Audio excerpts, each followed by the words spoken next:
Setting up your meeting.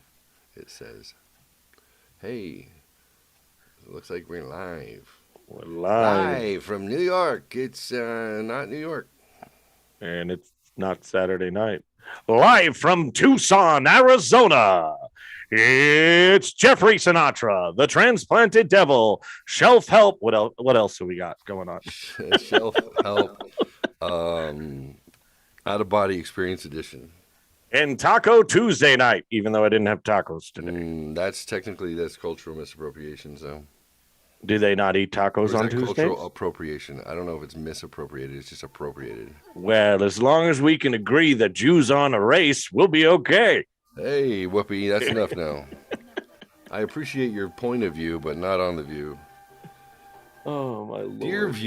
Dear View executives. Let's try and make sure that the ignorant fucking morons don't just start yammering their stupid ideas. Or is that in their contract? It probably is. Brainwashing. I would have staged women across America. Like, hey, Whoopi, look, we haven't had any controversy for a while, so can you say something offensive about the Jews since you're black? And you got Goldberg is your last name, so everybody somehow thinks that's really your name, not Karen Adams. Right. Her name is Karen Adams. Whoopi's her stage name. She's not a Jew. No. But she's a Jew denier. No, she's not a Holocaust denier, at least I'll give her that. Oh, she admits it happened. Just she doesn't give Jews any credit for being a race, because races are either things you do in a soapbox or if you're black. Otherwise, the rest of the world, it doesn't exist. So do you know more to the backstory than that, John?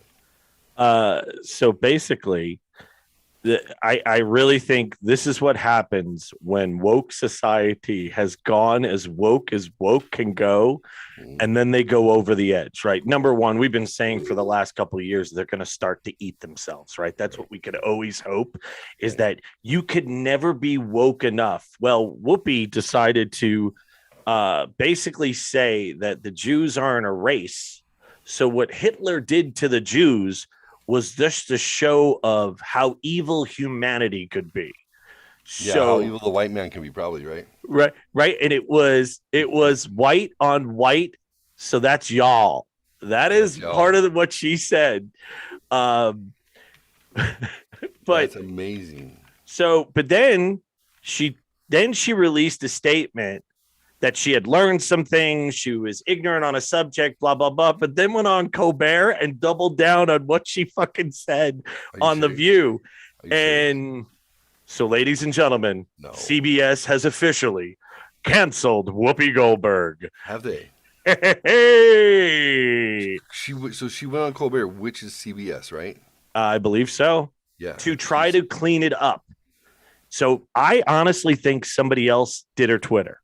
I really think somebody else did the tweet, right? And then she was like, yeah. What I'm going to do is I'm going to reiterate what was on the tweet. And she didn't fucking do that at all. Went on and doubled down with Colbert. And even Colbert, who is a piece of shit. He is. I hate him. Oh, such a piece of shit. When he played the character. Oh, on the Daily Show with Jon Stewart. It was freaking hysterical. And then even the Colbert Report was fantastic because he was libertarian, right-leaning, tongue-in-cheek. I didn't realize he was such a lefty progressive douchebag that it was a lie the whole time. Right. So, and then she doubled down. So she was suspended from The View. I do think it's some sort of crazy poetic justice. It really, I do. So think they'll keep her off? She's suspended. No, it'll be like a 30-day type thing or something like that. Long enough for she'll have to do a sorry tour. You know, she'll go on one middle of the road conservative show. Put her in the Catskills. Yeah. Wouldn't that be amazing? Right. She's booked in the Catskills, and then where's that place in Minnesota where everybody goes? Is it Minnesota? It's it's like where the Jews go. Yeah, it's well, it's right now. It's the Catskills and Boca. Boca. Okay. There's a place in In Minnesota? Minnesota. It's big for gambling and nightclubs, and Oh, I don't know. it's this it's this oddball place. Like Huh. it's like the second biggest place where the entertainers go to make money, Well, I mean, other than I've said Vegas. it over and over again on this show. If you're Jewish, how you can possibly vote Democrat, it blows my mind. It makes no sense to me at all. And I'm glad she could help. I'm glad she could help. Oh my lord. Yeah, I know, it's crazy. Doesn't make any sense. So Who won the playoffs? who won the Okay, playoffs? Well, the Rams won and the Cincinnati Bengals won. So it's going to be the Bengals and the Rams in LA for the Super Bowl on the 13th. really? Good evening, Vixen 69, Vixen 69, 69. That's Amber. Good morning or good evening, Amber. Good morning. Good morning, Yeah. Amber. If you're on the East Coast, good morning. Oh, no, not yet. Good morning, Vietnam. Hey, this is not a test. This is rock and roll. Time to rock it from the Delta to the DMZ. Is that me or sound like an Elvis Presley movie? All Viva Da Nang. So did you see about Howard Robin, Hessman? hang me. I always wanted to be Robin Williams as Adrian Cronauer in Good Morning Vietnam. Really, I always wanted to be Dr. Johnny Fever. Always. Always. I thought he was so freaking cool when I was a kid. Loved it. He was pretty cool. He I think was pretty- wasn't Johnny Fever? Wasn't he based on Don Imus? I don't know. I think that was a tribute.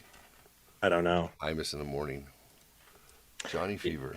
Yeah, but Johnny Fever was just a disc jockey. He didn't do a morning show or anything like that. Imus was just a disc jockey, and then he was a morning show, and then he was Right. Imus, which was this weird dude whose face didn't move with giant eyebrows, who Who always wore a cowboy hat, even though wore a cowboy hat, tight yeah. jeans, and Yeah. he was an odd bird. Very But you know odd what? bird. When you're an institution in any sort of media, you can be an odd bird. Yeah. He's like, I'm gonna live on my ranch. I'm gonna live on my ranch with what was his wife's name? Oh, shit, I almost had it too. It was right on the tip of my brain. It really freaking was until you said what was his wife. And it's not Lois, because I think Lois was what's his face's wife. McGurk, not McGurk. Who is his longtime co-host? Who's Imus? Imus's. I don't remember. Oh, Dirk.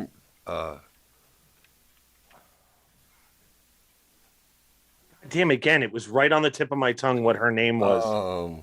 John Imus. Imus in the morning. And he would start the show off with the news. Wife. Deidre. I wouldn't have got that for a while. Well, that was his Latest, segment. right? His first wife looks really old.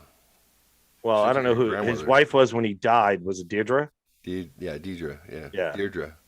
He was married 94 till his death 2 years ago. 2019-ish, 3 years. Harriet Showalter was his first. They were married from 69 to 79. And here's the funny thing. I'm saying that she looks old, but he was like 80. So, Right. It's funny when men performers of any sort, when they age out, they never look as old as the women. Now, don't get me wrong. Women in entertainment specifically will maintain more of a youthful look. Even what's her name, Betty White. For being 100, she still Right. somehow looked like she was like 75, 80. You know, she pulled it off pretty well. But then there's always that one guy or those guys that you're thinking like they're handsome enough, they've been able to pull it off, and then they go on the red carpet with their wife, and you're like, oh no, oh no, she looks 40. Which is sad. Like she looks old. Helen Mirren. Hugh Jackman. Oh, I know that one. Yeah, You're but like, Helen Mirren, 76. I throw her Yeah, absolutely, I would. all day. Yep. Dawn Imus in the morning. Harriet Showalter. So, what's the news about? Speaking of this type of media. Okay. One of my favorite radio guys. I never liked listening to. I didn't like his show. I loved his books. I love his movies. I didn't really like his shows too much, but that would be Howard Stern, which is crazy because he was such an institution himself, right behind Don Imus, and then he made it bigger. The first person to get $500 million Right. to move to satellite. If it wasn't for him, satellite would not have taken off. Correct. He's always been pretty liberal, very liberal kind of guy, but never for censorship because he was the guy who bucked the FCC all through the 70s and 80s, and one of the biggest reasons why he went to satellite radio. Right. Because he wanted to be able to express himself, and if you want to curse or you want to talk about sex or be inappropriate, he wanted the ability to do that. And then I hear something come up on the news. Yeah. And then it changed. Tell me about that. What do you know about that? So one day, Howard Stern, like you said, he was the number one shock jock in the world at one point. It was insane. He could basically get away with almost anything. I was more of an Imus guy because lesbians on the radio didn't do anything for me. Right. Like Psychiatrics on the radio didn't do it for me. It's just like stuff. Okay. I mean, so he moved Sirius, like you said, started a whole network. Basically, they built it around. They sent the rockets up on his name, basically, for the satellite. And then one day, Howard Stern was listening to a couple of his interviews. Maybe not the whole part of the interview where all of a sudden he got retarded and goofy and let's see your tits, or when's the first time you had sex in a car. He listened to an interview and decided that he was a great interviewer. So he totally changed his MO. He completely went to serious interviews. No more dirty, no more freaks in the studio. Him and Robin became like serious people. And when they did that, he basically became woke. I mean, I couldn't imagine in a million years. And I was never a big Stern fan, right? But some of his shtick was funny. Like his TV show was okay. Like I liked some of the clips in the 90s. Yeah, I mean, it was okay. It was like on WGN or something. A guy named Beetlejuice. Oh, Beetlejuice, yeah. My name, Crackhead Bob. And Crackhead Bob on. Right. Like that stuff was funny. Oh, it was a freak show. And all of a sudden he became woke. So bad that he asked Meatloaf's family after his passing to please talk about the vaccine. I mean, like, it's like, God damn, dude, really? No. You are the opposite of what you are. He thinks Joe Rogan spews misinformation. He's terrible. He is woke, and it blows my mind. I believe he came out and said something like, "Well, I'm not for censorship, but." Correct. And as soon as you do that, that means you're for it. Absolutely, because you just want at least one. You want only one point of view to be out there. So, I do want to give everybody a heads up that probably about 11:30 we will get back to what we were talking about on last Thursday.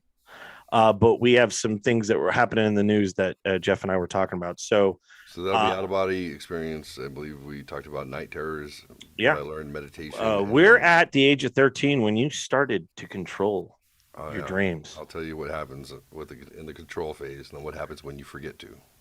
So stay tuned to that because we will definitely continue that because that was a great back and forth. Especially considering I was pretty hammered. I thought I did a pretty good job of interviewing. Yeah, good job, man. But which leads to what we were talking about with Howard Stern, kind of leads to what's going on with Joe Rogan versus the woke. So Joe Rogan obviously is on Spotify now, for those of you that don't know. Signed a very large contract. Is all sorts of numbers get thrown around, but like 100 million it seems to be like the number that kind of settles after the dust. And it's only for, I believe, 2 years. And no, it's more than 2. It's a 10-year term. Is it 100 million a year? Yeah. No, it's 100 million for, I believe it's 10 years. Exclusive rights to um, Let's see if it has it. for his upfront shows, and he can still do clips on YouTube, and he owns his entire catalog when it's over. I believe that was it. Total value of, okay. So how long is it? That's what I'm interested, because it is $100 million deal. Yep. Spotify is a Swedish company, so it's not U.S. based. If you up to this point, the reason it had been kind of a leader for people to jump over podcast wise is because they did not believe in censorship, so they don't have a political agenda, which is another reason why he was willing to do it. Now that being said, when he moved over, they did not transfer some of his interviews over. Even though they didn't technically have a community standard that he wasn't meeting. Some people like Gavin McInnes, who was the founder of the Proud Boys, people who have been canceled permanently from all other social media, they had some issues with that. But he's always been good about interviewing the right and the left and the center, and his MO is not to be specifically polarizing, but I would say he developed a set of facts throughout this, sniffles issue for the last 2 years, and the facts that he put together gave him an idea of how he could best treat himself if he got sick, which he got sick, and he treated himself with various things, the monoclonal antibodies, ivermectin, a handful of things that doctors prescribed to him, and he was better in 3 days and working out at day 5. So there's of course a big backlash because nobody wants to piss off Papa Pfizer, who specifically endorses and owns all people, institutions. They bought, I don't know if you know this, but Pfizer owns the production company that paid whatever it was, $500 million or whatever. It was some huge amount for half. They own half of Neil Young's, and all of his music. They own Oh, his catalog, really? the 50% owner of the catalog is they're called like Black Watch or something, something like that. Right. Pfizer owns them. Pfizer owns sports teams. They pay people to do public service announcements. They pay networks. They pay Hollywood. They're the largest influencer when it comes to lobbying of any company out there. Any. They own the news.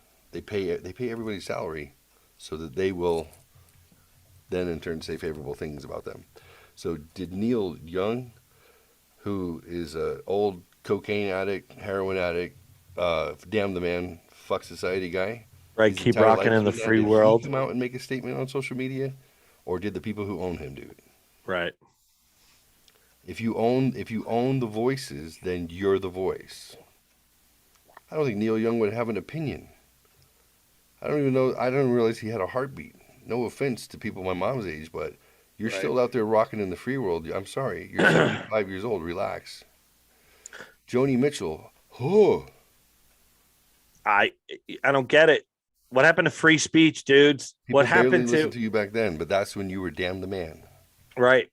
Why are you Now coming you're out with owned that by the opinion? man. Yeah. So the big thing that, there, Neil Young was the first one to really come out and say it, that he does not. That's right.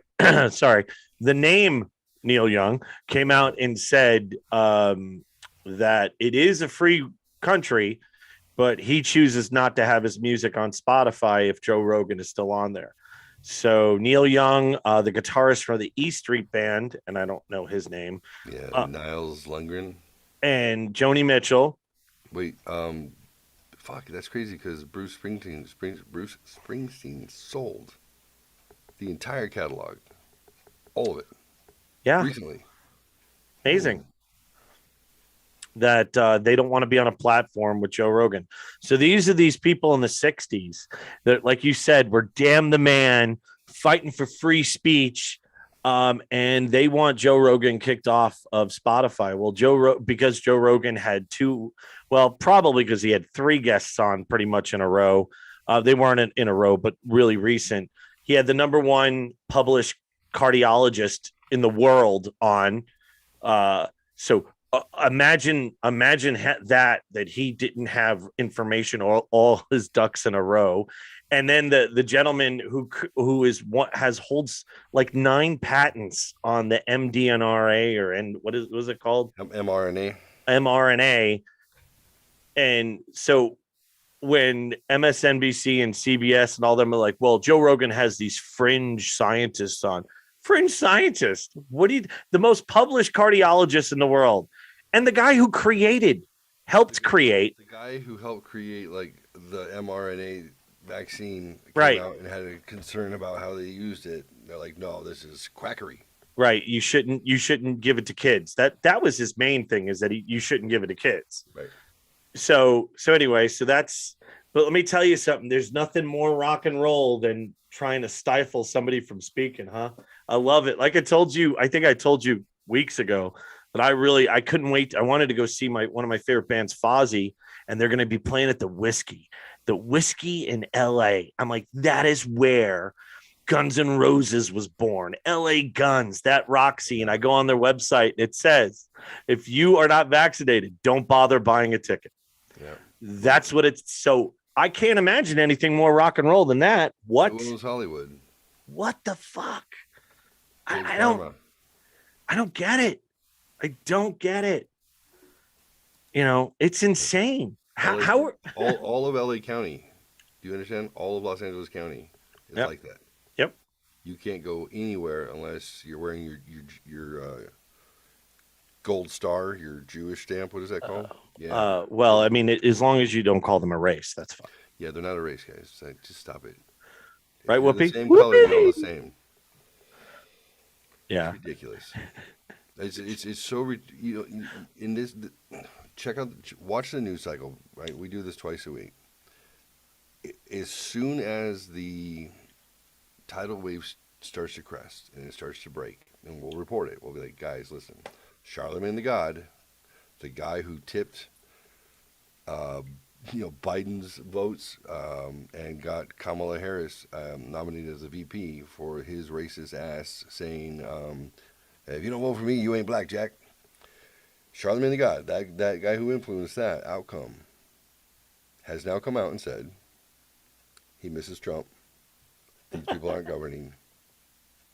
Did we talk about that on Tuesday or last week? No, we haven't talked about politics in a couple of weeks. No, we talk a little bit, don't we? No, the last 2 we haven't. So, this year's in Sharon Stone canceled her Spotify account because she thinks that what Rogan says is dangerous. Okay, that's $13 a month. I don't think anyone gives a fuck, Sharon Stone. Sharon Stone, what does she do? Is it a podcast? No. She cancels her subscription. Oh, she canceled. Yeah. Oh, so the woman who's known for uncrossing her legs in a movie. Yeah. That's what she's known for. She's not known for anything else. Right. That's it. She got thrown across the room in Total Recall. And she got beat up a little bit by Joe Pesci.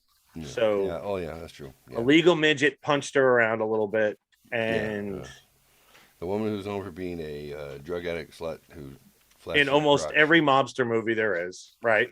She's like, I'm taking a stand. I'm canceling my subscription. I'm sorry, she's not canceling a podcast, not a show, not pulling movies because she doesn't own the rights to any of that stuff. She can't. Right. She canceled her subscription. My family plan costs $15 a month, $16.95 a month. I've got 5 or 6 people on that. You're making a difference, aren't you, Sharon? You fucking moron. Check this out. You can watch Spotify for free. You just have to have ads. You don't have that's to what I do. Anything for it. That's what I do. The fact that the CEO came out and said, well, you know what?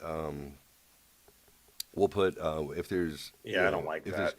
there's potentially controversial topics like vaccine Pussies. bullshit, we'll at least put a stamp that Fucking says it pussies. may or may not be right. Fucking And I'm pussies. like, well, why bother? It doesn't matter. You're literally who are you bowing to? You're an Be independent be the Swedish company. beacon. Be the beacon of light and First, go, hey guys, fuck you. yeah, Like we're gonna change our name to fuck you. We're Spotify. right. You know, for the 600,000 viewers that CNN gets and the 11 million downloads that Rogan gets for every show, fuck you. Right. You know, basically 22 times over. You know, it's mind boggling. Mama Fox in the house. But yeah, All right. that's I'm just gonna check the domain real quick, and then we'll backtrack on a little bit of Charlemagne and why that's important. All right. So it looks like fuck you. We are Spotify.com is not taken. I say that we have a symbol that looks like it won't be green because they don't want to take their logo. We'll start posting stuff on there. We're gonna post all of Joe's controversial stuff. Check this. especially when Alex Jones is on there.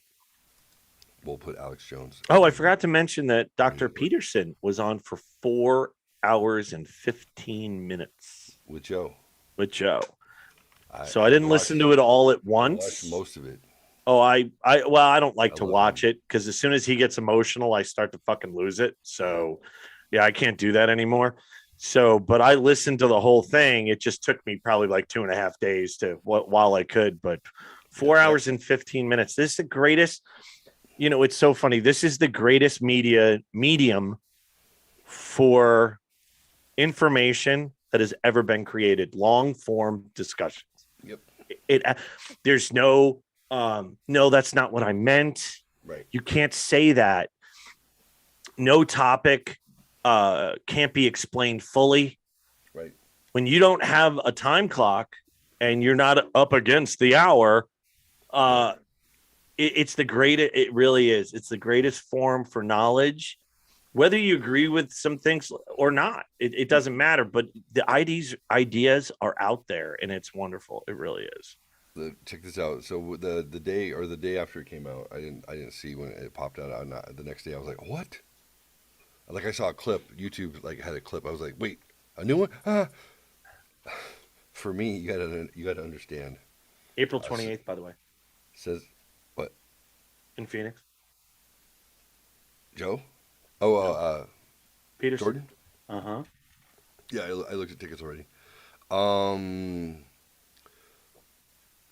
since my father passed, Joe Rogan, because he asks questions and he listens, and Jordan Peterson because he asks himself questions and talks them through, and he's got the most impressive vocabulary. And I think with John, when I get wrapped up, I usually I would say 99% of the time I identify the vocabulary that he's using.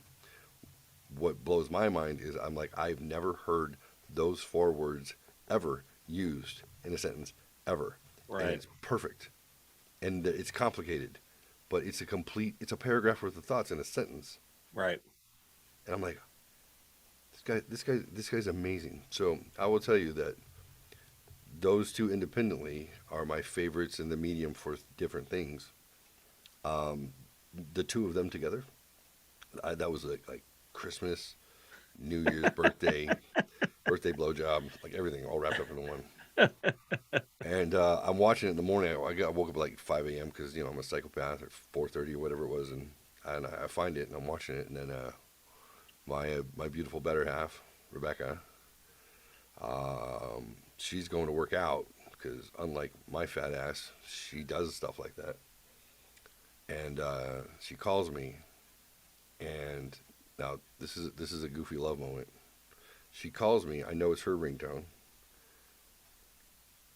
I'm watching my two favorite people, and she calls, and I was happy, and I smiled, and I shut them the fuck off, and I picked up the phone. And I said, "Do you know what just happened, young lady?"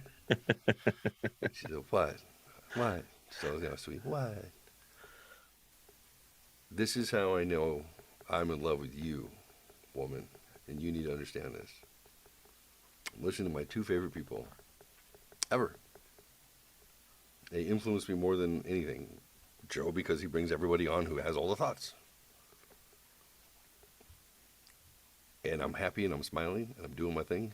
And you call and I'm more happy that it's you. They could wait. So, oh, I'm like, yeah.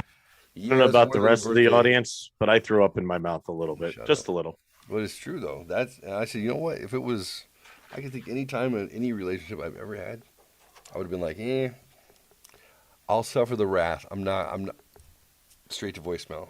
I'm gonna let them know I bypassed it.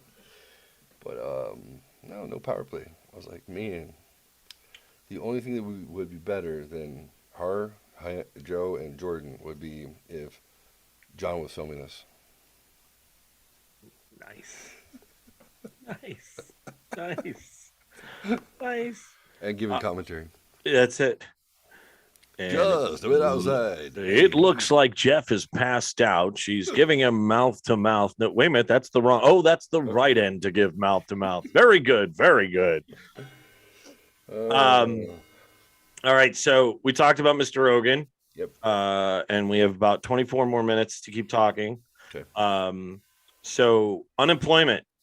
Jeff and I talked about this before we went on, because I gave him some topics because it has been a very newsworthy week for sure. So unemployment numbers came out. We are at pre-pandemic levels of unemployment at around 3.9%. The lowest it has been in like forever was 3.7, but it was down it's down to 3.9%. Yet there are still 11 million jobs out there. So I asked Jeff, was there a rapture that I was unaware of? I just stayed in a hotel this weekend. The room could not be ready till after 4:00 because there was no one to clean it. They could not staff. They have a little bar restaurant thing in it. They have no one to staff it during the week. There's restaurants in Tucson. They're not open Mondays because they can't be staffed. Where the hell did everybody go? So one of the things one of my friends said was, hey, a lot of people retired. Okay, but the people that were cleaning the rooms and staffing the bar and at the restaurant, those aren't the ones that retired. So what the hell? There is no, I almost sounded like Peanut. What the hell? But there is no unemployment in Arizona that, there's no special, I think the only place that still had it, I think the latest was September, and that was up in New England. So what is everybody doing for work? So what I didn't look up is I wonder what the welfare numbers are. Let's look at the debt clock. Yeah, I wonder if that's what it is. I think we could change it, right? usdebtclock.org. .org. Let me go ahead and share screen. Jamie, look that up. Fuck Jamie, I don't need him. He's not in the glass case behind you there. The glass case of emotion. All right, can you see the debt clock? Mm-hmm. All right, so if you guys don't know about the debt clock, you go to just type in debt clock or usdebtclock.org. This is apparently a reasonable facsimile. If you were to actually pump the numbers in as they were being spent, this is what you would see. So on the left side, you have Congressional Budget Office. These are the CBO. They're the ones who are responsible for deciding how much debt there is based on what's happening. Not only what's happening at the Treasury, but what's happening with the laws, bills. Because if you guys understand, bills are a way to get money from the states funneled into the federal government. Why does it say on this day in 2026 up top? Let's see, does it link? I don't know. I just was curious. This is current? That's what it says. I wonder why it would say 2026. Let's click it on. Oh, So debt clock time machine, you can go forward or backwards here. So maybe oh, so this is, I think, is current what you're at now because the numbers are a little different. yeah. So you have state debt clocks too. You can see how each state is reporting what they're up to. Officially unemployed, actual unemployed. All right, wait a minute. U.S. national debt on the left-hand column. Underneath it are the largest budget items and how they're affecting it. You have unfunded debt or interest on the bottom. So that's your, it's unfunded. Those are your debt obligations that you can't sell. Top center and right, you have the U.S. federal tax revenue, how much taxes are coming in. What's the average taxes paid per citizen? $12,207. What is you got? For U.S. federal tax revenue, what is that? 4 trillion? 57. No, is that 4 billion? No, that's wrong. Let me do comments. Oh Wow. no, that's money there. So there's million, billion. That's trillions. So 4 trillion. Can you make this take up the screen? Like Yep. go because there's a lot of stuff on the bottom that you can't really see. So I Oh, don't know. we can scroll. Oh, there we go. I could make it smaller, but I want to make sure you can actually read it. Yeah, no, you're the size was pretty good that you had. That's what she said. Yeah. Yeah. So left side, largest budget items. What's costing the most? You got Medicare, Medicaid. Do you know Medicare and Medicaid will pay for your trans surgery, but you can't necessarily get it through any your private health care at all because it's elective. But electives are covered even for prisoners if you have Medicare, Medicaid. Huh. Yeah. If you want to get your cock folded and shoved up inside of you, Huh. just get Medicare. You're good. Social Security, that's a budget item. You know, the Social Security that's being paid out of today's taxes, today's Social Security tax, is what is paying the people who are collecting it today. Now there's supposed to be a basically like an annuity. There's supposed to be money set aside that is growing somewhat, and then there needs to be a part of that. It comes from active revenue. I don't think there's anything saved at this point. I think it's all active revenue. So what happens when you lose workers in the workforce now?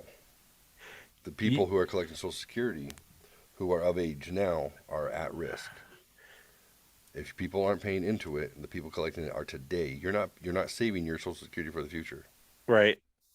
So this clock here, can this go back years too? Yep. Okay. So when you're there, I just saw So, something that makes me want to really talk about in the past, but keep going with what you're going with because I just so just kind of like I'm just giving you guys some highlights and lowlights if you've never looked at it. So $30 trillion is the current national debt. So let me screenshot this for us too. I'll do a screenshot, John. We'll snip this bad boy so we can make a comparison over time. yeah we may have to belay that for our real conversation a little bit later because All right. this is you're opening Pandora's box here, and I'm very interested in all of this. So I know where everything is on the internet, including the stuff that's not on the internet. So if you ever want to just ask, I'll find it. The I'm dark serious. web. So I froze it so it's not spinning. So that's our snapshot. Um, Okay, so what I see, it's still going. So can oh, you? my bad. Let me. No, that's okay. I was just gonna say, can you scroll down a little bit? I'm curious what the other things are at the bottom. Yeah, I did it. I did. I did a boo boo. Okay, there we go. U.S. disabled Medicare recipients. Okay, U.S. trade deficit. U.S. Food stamps. What's the trade deficit in China? $352 trillion, or is that billion? That's billion. $352 billion. 2,095. That's guys. A trade deficit is if you're working with another country and you are providing them revenue by buying their products. A deficit obviously would be that they're not buying stuff from you. So the way that world economies and the economics has always been able to function is that members of one culture or race, whatever the case may be, will trade with another. You trade based on your skills. It's always been the case. The best beer makers are German. That's just a fact. That's true. Like it is. In any place where they have a world rated beer, it's from Germans, even if it's in a foreign country. There's Germans who live there who did it. There are intrinsic skills that exist amongst cultures that have always been the case. You can't take people of those cultures and try to give them some other skills because they don't have it. You know, work ethic and living miserly comes from a certain group of Chinese people that anywhere they go in the world, they produce low cost, great quality, delicious food, sustenance for people. They save every single penny they possibly can. They live like paupers. They'll live, sleep on the floor on a mat. Everybody piled up together. They get a bad name in wherever they live because people think they're weird. But as soon as they're given the opportunity to get rid of them, they're like, well, I mean, but their food is. No one can recreate what they do, and this is just it's a universal thing. That trade deficit shouldn't exist because economics has always taken care of itself because society will figure out how to function its best with the people in it. This is manufactured because why? Why did we decide after we did Taiwan and Japan post World War II, which made sense because you want to give the warrior class something to do? Why did we shift from there, which was to placate them so they didn't start another war, over to China and let them start doing all the manufacturing? What was the Korean War about? Oh, the Korean War was it about communism? Sure. Was it about Korea? Sure, it was. Was it really a push for China to not come down into Korea and us to split it in half? Or was it about making contact with the Chi-Coms for the first time and figuring out how we can get greedy because commercialism was new? Do you guys remember commercialism? Remember we talked about that before? Post World War II, commercialism was established on purpose to give the American people something to fucking shoot for. How do you support that? You have to support that with someone who can manufacture the shit that you need to buy because there's not enough goods to get you to pay attention to or not pay attention to what the government's doing around the world. We can't have another world war. We can't afford that. We got to keep you fuckers busy. So we reach out to China because they need something to do, and commercialism explodes, and then you have a debt like that, $352 trillion, a billion, trillion, just for one country. We give them more than they give us. They give us fart in a can. We give them 352. What? All right. Do me a favor. Trillion. Billion. Go back 2 years. Okay. The actual date, go 2 years. Let's see. This is 22. Well, It's got snapshots of 16. If you want, I can pull this up on the Wayback Machine. There's actually go to 2008 for me just for now. Okay, this is as the world turned. 9. Oh, that looks like a lot smaller number. Okay, here we go. 9 trillion, not 30. Okay, so this is 2008, right? 2008. Okay, so and can you just scroll down a little bit more? Okay, so population 303 million. Okay. So I was really curious about living in poverty. Mm-hmm. it is only a 2 million difference compared to what it was. 2 million additional people are living in poverty compared to a total of, what is that? Another 30 million people. So, okay. Food stamp recipients are actually a million down. Oh, no. I'm sorry. Food stamp recipients, okay, went from 28 million to 42 million currently. That's Whoa. insane. But what is not on here that I was really curious about was those without insurance. And it's This was right when Obama got in. Obamacare is 2010, March 23rd. Hmm. I am dying to know what the number is of Americans that didn't have insurance in January of 2010. That's where because Obamacare, I think that number is smaller back then than it is now.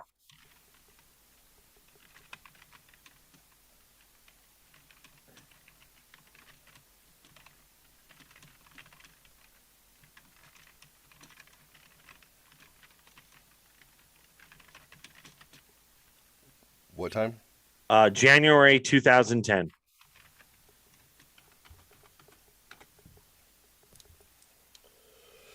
In 2010, total 48.6 million Ooh, persons of all ages, 16% were uninsured at the time. wait a minute. 2010, In 48, 2010, of all 48, ages, 48.6. 16% were uninsured. Oh, okay. So that's not What was the number that you were comparing it to? the number of people without insurance Yeah, so 48.6 million. of all ages. And where's that number on this? 16% were uninsured at the time of the interview. Hmm. Okay. So Obamacare cut it. Well, yeah, absolutely. But at what cost? Oh, it just nobody has good insurance anymore. But honestly, I guess my opinion has now just been changed. Great. You know what? I thought there were going to be less people with insurance No, now. no, no. Because they reinstate, they basically they force coverage to, they force people to pay for coverage to cover other people. So when that Right. happens, what you're doing is you're just subsidizing the insurance company to not take the tax write off, but just take the cash up front for the care that they would have provided anyway, which they've always done. When people show up uninsured, they still get health care. It's part of the Hippocratic oath. They don't turn anybody away. They don't deny service. So all we did was subsidize the fact that they would be able to write that loss off on their taxes by paying more in our taxes, losing more health care, and then giving credit to somebody for an offset that was no fucking different. It impacted the people. It impacted the quality of healthcare. Period. It created a huge fucking mess. Right. No, And all you did absolutely. was But all we did was shift money from right. my pockets to them faster. Right. No, I 100% agree. I thought the numbers I thought the numbers were going to be a lot higher now, because I thought people actually who, were at that level where they didn't qualify for Obamacare, Yeah. and it just the insurance is so expensive to them that they decided not to go with insurance. I really thought It's like that was. you want a $5,000 penalty, or did you want Well, a? that doesn't exist anymore I know. apparently. I see. Oh, Yeah. right. Trump got in. They canceled that part. Yeah. I mean, which No penalty. You should have the option. Open market is fine. Have the option, but let the market be competitive. Let supply and demand dictate outcomes. so I But was wrong. That you hurts. can't do that when it's the big pharma, big med, and big tech all paying your bill Right. to be a talking head. So, U.S. workforce. I wanted to see what was the comparison of people out of the workforce versus Oh, in. yeah. So the retirees, right? So Yeah. that's what we would want, correct? Well, the retirees, I want to see it from an unemployment standpoint. Yeah, so there's two unemployment numbers on that first chart. It's unemployment and actual unemployment. So is actual unemployment the amount of jobs available? Actual unemployed, no, so it's the difference between what they consider if you're unemployed but you are no longer actively seeking employment, then Right. you become part of the actual number, but not the official. The Gotcha. official, they reduce the people who are not seeking employment. So you're either being subsidized by something or subsidized by something. Right. So if you're like, Well, I'm like going I to stay, said, food stamps insanely went up. So oh to yeah. 42 million. Well, they started handing out like candy to people who didn't ask for it. Right. Just like ballots, just mail everybody stuff. Just give everybody stuff. Direct deposit. So the U.S. retirees was 56 million currently. Yep. I am curious what it was 2 years ago. Well, let's see what we can find. So the average based on 79 million baby boomers when they started retiring about 2004 ish is about when they started to retire.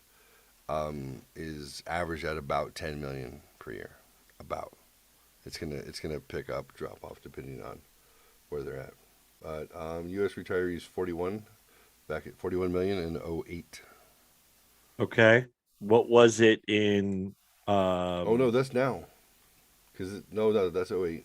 So let's check the debt clock going forward. You want to see 12? You go got 12. 16 since 16 is the closest. Okay. Yeah.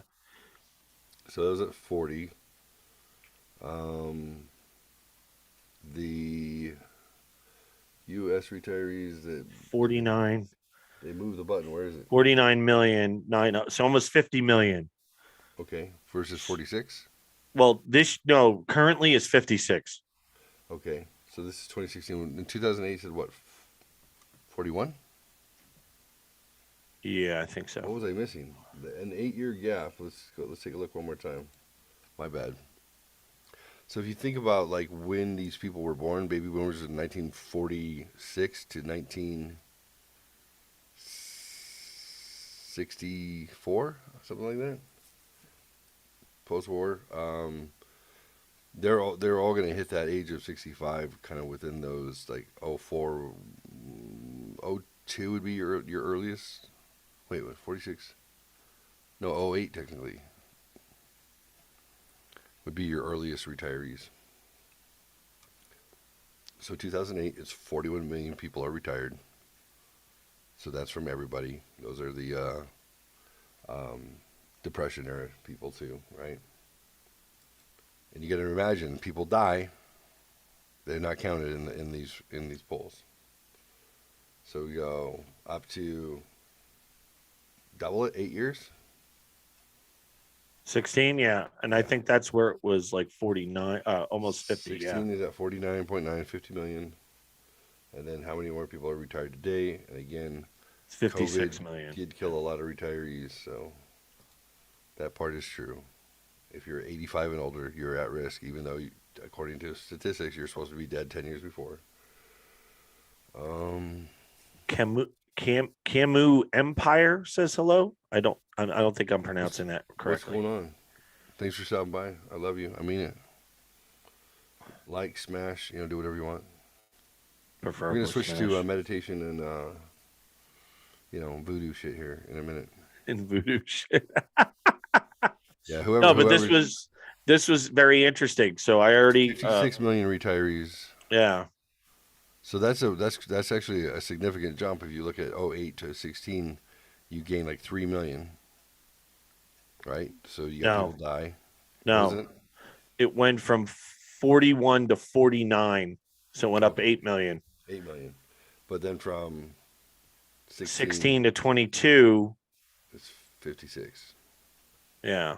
So what is that? It's Percentage per another year. interesting. It's there are more people retired. So you have to be living to be on the scale. So if life expectancy is going up, which it is, Right. that's your offset, right? What John wants to know is how many people are jumping the ship and retiring early, pulling chocks before this bull market crashes. The average bull market used to be 48 months. 4 years, the market would climb. Every 4 years would be a correction. You have a correction. If you corrected big enough, you go down more than 15 points. You'll go into bear market. Bear market hibernates. It doesn't do anything. So your average bear market lasts for a year and a half. So Ooh. the economy doesn't grow. Gross domestic product is affected. Therefore, inflation becomes worse. But about a year and a half, it starts to improve because consumer confidence comes back. The VIX changes, which is a good indicator of that. People start putting their money back in. Scroll up just a tiny bit, please. So U.S. workforce. We haven't dropped since 2010. It's been 12 years, guys. It's usually 4. It's 3 times longer we have been in a bull market. Right, and it's when it comes down, it's going to come inflating down. that? It's going to Crash. You can't have your debt up, your inflation up, and your market up all at the same time. Something's going to give. So if you could just scroll up a tiny bit, because the U.S. workforce. Oh, I meant. Oh yeah, right there. So U.S. workforce now, 156 million. Yeah. The workforce in 2000 was 159 million. What the fuck? There's 3 million less people working? Yeah. How is that possible when your population has changed? A huge amount. In 20 years, which is a generation. 15 years is a generation, guys. 15. That's insane. Absolutely insane. What was going on in 2000? Housing prices were way up. Everything was super inflated, right? Yeah. I know because I got married that year. I was looking at buying a house. They're like, well, you can have this 1-bedroom, 2-story condo because they put the shitter upstairs and the whatever downstairs for back then, $300,000 for a 600 square foot condo in San Diego. $300,000 for a fucking apartment, a shitty apartment, where you put your arms out and you can touch the walls. This is not New York City, guys. This is East County, San Diego. Not a place where people go, I want to move to East County, San Diego someday. Nobody says that. We all wind up there because our parents thought in the 1980 it was a good idea.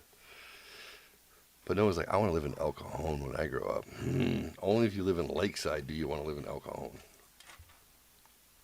$300,000 back then. These are all insider California jokes. Oh yeah, you guys know East County, San Diego. If you know, I don't know anything. If you know California, I don't know anything about California. You should know something. I don't know. I know where some breweries are, and that's pretty much it. There are breweries. Breweries. There's lots of breweries. Well, this was fascinating. What website was this? This is usdebtclock.org. .org. Check it out. If you guys click around, it'll teach you stuff too. I think you can click through some of these and it'll give you more details. Look, U.S. federal tax revenue. U.S. federal tax revenue consists of the income tax, payroll tax, corporate tax, duties, and excise taxes at the top of the page. You said duties. What's revenue per citizen? There you go. Federal revenue. It describes what everything is. Pretty cool, huh? That is pretty cool. What's the state debt? You know, one last thing, and let's switch over to that weirdo who wants to talk about flying and shit. You're going to have to help me give some backstory, too. Oh, yeah, absolutely. I'll try to remember. Well, we're going to take a look at Arizona because John and I are here. Oh, John, I put the kratom and the trucker hat in my car today. Okay. I had to drive out to Vail and drive back. Why didn't you text me? Because as I was passing through, I was like, "Oh, it's his mom's." And I don't know where his mom lives. Oh yeah, I wasn't at my mom's today. Yeah, and I'm like, damn it. But that's effort. It's in the car for you, buddy. I appreciate it. Okay, so Arizona, that's where we are. Population 6.9 million. There's more people in San Diego than there are in the whole state of Arizona. Unemployed, 184,000. Food stamp recipients, almost 1 million. That's almost 20%, guys. That's ridiculous. I wonder. I know it says unemployed. Could you click on unemployed to see if it gives a percentage? What the percentage is in Arizona? Well, wouldn't unemployed be against their real? Well, you wouldn't put it against population because that's going to include kids, right? Correct. Retirees and kids. And in Arizona, there's a lot of retirees. So. There's an overabundance. The average in Tucson specifically, the median age is 33, but it's made up of a shit ton of college students who are 18, 19 years old, and a shit ton of snowbirds who are in their 80s. Right. So that aggregate of 33 doesn't really look like that. Yeah, I told you the average age of my Elks Lodge in Catalina is 72. That's the average age. Jesus. When I became a Mason, my brother Masons were all dying breed. I was like, Dad, what are we doing? Like, he's like, you're it. I was gonna say you're the next generation, son. You are the hope. And I'm like, I don't see that we're gonna take this over. I think we're gonna walk away. He's like, he goes, if I die, it's gonna die with me. And I'm like, probably. I'm coming here for you, pops. Right. You're gone. F this organization. That's how my dad got me Elks. I renewed April 1st. He died May 7th. I was like, son of a bitch. This is an hour from my house. Right. It's the gift that keeps giving. Can you are the Elks Lodge is like a private club where you can have your booze there and play shuffleboard? You can't bring your own booze. You have to buy their booze. Okay, so they have booze. Oh yeah, So they have a bar. Yeah, You pay fees, so it's a private club. correct. They can have a bar and then not have the issue with taxes and all the other stuff. I would Because assume they're a so. private organization. Yeah, That's how they get. That's how they get through those loopholes. right. You don't have to put your liquor. And the in beers locker. aren't that.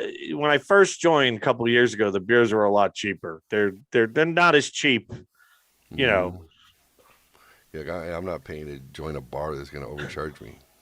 You bastards. Well, shuffleboard is fun. I don't play shuffleboard. There's no shuffleboard there. Oh, fuck that. I'm not going then.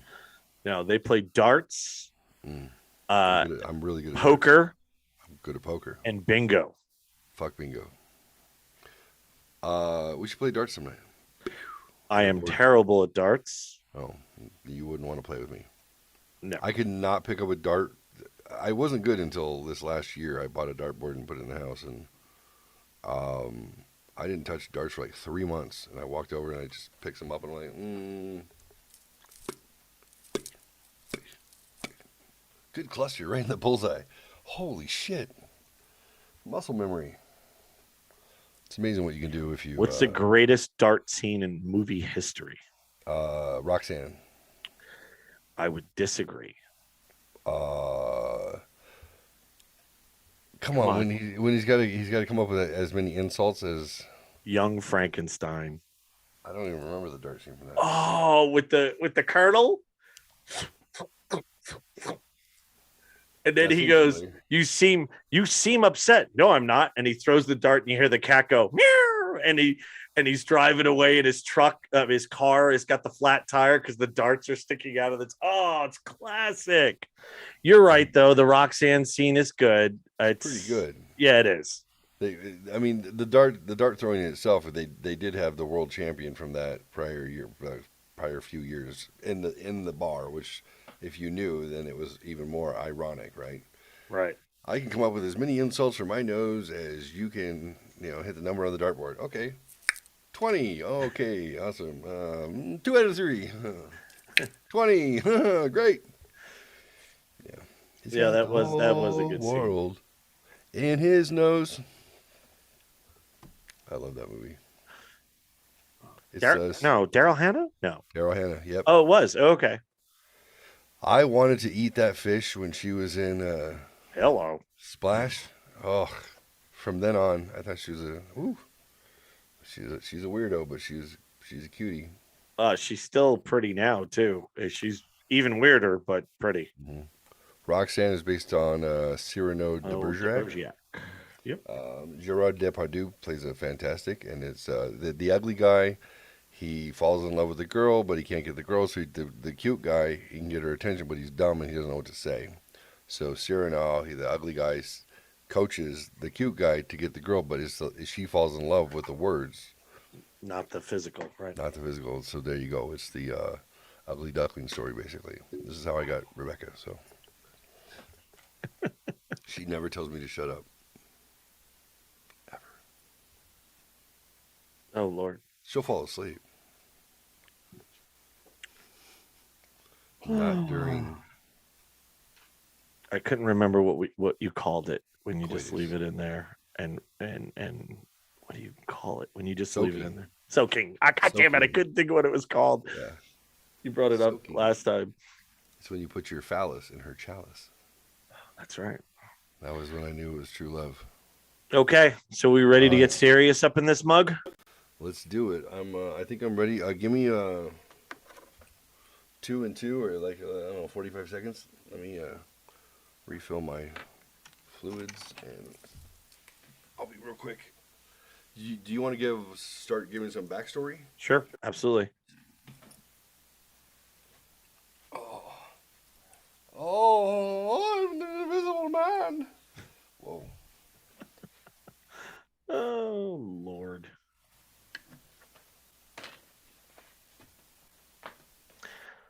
Okay, so the last couple of episodes, we've had some pretty serious conversations that really have stayed away from politics, which has been kind of refreshing. I think this is a great outlet to get our opinions out there on the current state of the world, so to speak. On last Tuesday, we talked for quite a long time about Jeff's experience with acupuncture and that whole world and what he went through. So that was great. And last Thursday, we had a really in-depth conversation about night terrors, and we kind of were going step by step through Jeff's experiences and how meditation helped him control it. There was some emotional parts where he talked about, he was afraid that basically his parents were going to give up on him, where he was physically violent, waking up and things like that. So it got really in depth. Um, Unfortunately, last week we started a little bit later than we normally do, but that's because this idiot had to go to trivia. This idiot. Um, but and we stopped. I want to say almost 2 o'clock. It was like 1:45, and we stopped where Jeff was talking about number one, how he learned about meditation, getting books at the library, and concentrating. This is helping me to remember everything that I'm going through this. Concentrating on the single dot. We kind of went step by step through the years of his life. And where we left off was because I wrote it down because I'm not that stupid. You're not stupid at all. Nah, You might be dumb sometimes, but that's oh, not that's stupid. true. That's different. That's fair. We left off when Jeff was, and we kind of left it as a cliffhanger. We left off with Jeff is 13 years old. He starts to be able to control his dreams. And he was starting to manifest some things. So this was where we left off. And so let me put my interview cap on. Hold on. Hold on. This is my ode to Tim Pool. Or a longshoreman, one or the other. That looks kind of like. I'll never get used to the microphone. I mean, the camera being backwards. Okay, so let's go back to where we left off. Was when you were the age of 13, and you started to realize, with the help, I'm assuming, and correct me, not like he won't anyway. Correct me if I'm wrong. The ability to control your dreams came a lot from meditation, or yeah. So, and we had kind of talked about, and I think you had all of a sudden thought of something that you never put together at one point, Yeah. which I thought was, I know this is about your experience, but before, well, no, I want to get into this with Go you. add to it. Add to it. Well, so I talked to somebody today that didn't realize that. And again, I talk a lot, but I am also a pretty good listener. So if somebody tells me something, especially when they share something that I know they haven't shared with a lot of people, I pay extra special attention to it, because I'm like, dude, that's, first of all, good for me that this person, and I'm not going to say names or anything, but I did tell him that I was going to talk about this, by the way, today What's his too. name? Andres? No, Scott? nope, Bach? nope. Mike? You actually don't Bob? know this person, and nobody listening probably will either. But Well, fuck this person then. No, I'm just this gentleman has had a very interesting life, and in fact, was training to be a priest, okay.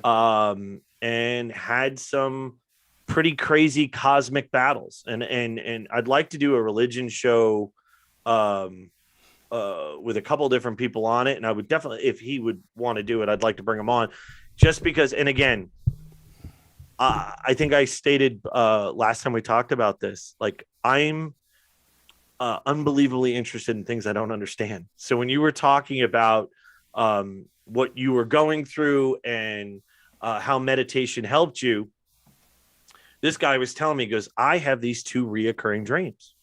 And I go, you do? I said, oh. He goes, why? Is that not normal? I said, I can only speak for myself. And I've heard it in movies, but I've really never heard of many people saying they have good night, Amber. Good night, Amber. Thank you. Reoccurring dreams. So he goes, oh, that's weird. So he tells me about one dream. He said, I'm fighting demons. And I go, well, that's interesting. And I don't think he remembered he told me some stories, because we drank a lot together. And he would tell me about how he would try to help people he was training to become a priest, and he would kind of help people with those kind of situations. And Right. he told me some pretty hairy stories. Yeah. So he said that dream. And then he said that the other dream he has is he's lying in bed and somebody is coming into the house. Somebody's coming into the room. It's a dark shadow and I can't quite see what they are. So I go, well, let me ask you a crazy question. He goes, what? I said, do you meditate? He goes, oh my God, do I meditate? I said, have you meditated since the dream started? And he looks at me and goes, son of a bitch. No, I haven't. I said, so I don't know if there's a correlation, but I got to tell you, what little I know about meditation is it pretty much empties the, now I don't know if it empties the mind, but I think it tries to empty the burden that the mind has. So when you go to sleep, I would think your mind has been cleared, or is as cleared as possible to go into this journey or this other world. And he goes, holy shit, I'm going to start meditating again. And I was like, oh, that's really cool. Cause like, I feel like I just helped you. Thank you. And if it wasn't for the podcast last week, I would never thought about that. Right. Like meditation scares me. Why is that? Because I don't know what I would do if the brain got cleared. Like I don't know. And I don't have bad dreams. I very rarely have anything like that. And I don't, knock on wood that I don't have night terrors and stuff. But I always, it scares me because I don't understand it. Yeah. And so, but anyway, I wanted to tell you that because, excuse me, if we didn't have that conversation last Thursday, I would have never said that to him. So I think that is pretty damn cool. So that's really cool, man. It's the same idea like when you get a new car, all of a sudden you see that make and model everywhere. Right. Like right. That's how the universe works. You can call it the law of attraction, you can call it whatever, coincidence, but there's something about when you increase your knowledge base, you're going to see the things that you just learned about, or you're going to have the opportunity to prove it. I don't believe coincidence exists. Sure, coincidence exists. Outside of big tech monitoring everything you're doing and putting your thoughts in front of you in Right. form of commercial, if that's happening in your real life, pay attention to it. It's, my understanding, I wouldn't say my belief, my understanding is that if you're seeing the same things and there's pattern and repetition, That includes if you have deja vu. Oh, Vujade. Never, that shit never happened before. Deja vu is, to me, it's a memory loop to get you to pay attention to something. It's like you look. How many times do I have to show you this? So, Fucking pay attention. so I heard a person argue what deja vu was once, and it kind of made sense to me. But again, I don't understand it. But that they said that it's actually your other half of your brain catching up. So meaning It's the it's Matrix glitch. 'Cause you're experiencing it, but then oh, the now I other understand half of that. your brain goes, "Holy shit, we're doing this." And then you go, "Oh my god, I think this has happened before." And I was like, I don't know the science behind that, but I was like, Yeah. that sounds okay to me. To me, it's logical. I mean, what are you going to do? Science consists of you have a hypothesis. Somebody has to say, "I think that Right. if I do this, then this will be the outcome." And then science is to now rigorously test that uh, to that conclusion or whatever conclusion, and then be able to repeat that consistently, get the same outcome, and then pass it to somebody else and have them do the same thing. Here's my idea. Right. So, can you shit test it and say, is it a theory that it's a temporal time adjustment, Right. or is it a hypothesis? And sometimes we can't prove it. Sometimes we Right. can. A lot of stuff in the brain it hasn't been proved until we figure out the technology or how to measure it, because you have Which to be is able to so measure crazy, things right? scientifically. It is so crazy. But if you prove one thing, you start to change your understanding of how the world operates. How right? Like someone had to think of a proton and a neutron and an Right. atom. He, Had to start somewhere. Someone had the thought. I Right. talked about it last night, I believe. Like someone had to think of radio waves. Right. Then you had to prove they existed. Right. Then you had to harness them with some machinery and some batteries and shit. Right. Right. Right. To be able to prove it. Right. How does that happen? Right. That's insane. That's fuck. Right. But Well, because it's temporal all. shift, it's possible. They Oh, think that absolutely. people with ADHD is what that's the issue that they have. Is you have left hemisphere, right hemisphere, and they're running just off center of each other. Right. And when children have that happening, they usually have issues with staying still, motor skills issue, twitchy motor skills. Right. Hey, teacher. Right. Because you're driving different functions, Right. and they might be really good at math because, like, my ADHD kids are good at math because that part of their brain is running at normal speed. Right. Their communication skills would suck, and their ability to sit still and not interrupt sucked because that hemisphere of their brain was always trying to catch up. Boom. And they say that those bursts of energy that ADHD people have is coming from that cycle of. That's why stimulants help. Why do stimulants help? ADHD. No. Why does that help? Let's say your left side is going 50 miles an hour, your right side is going 40 miles an hour, and it's always trying to get back up to 50. And when you do, you glitch the matrix, so to speak. If you're taking something like an amphetamine, which is speed, so there's your answer. What is that speed going to do if you're having this temporal imbalance? It's going to speed something up. And make it the same speed. Yep. Oh.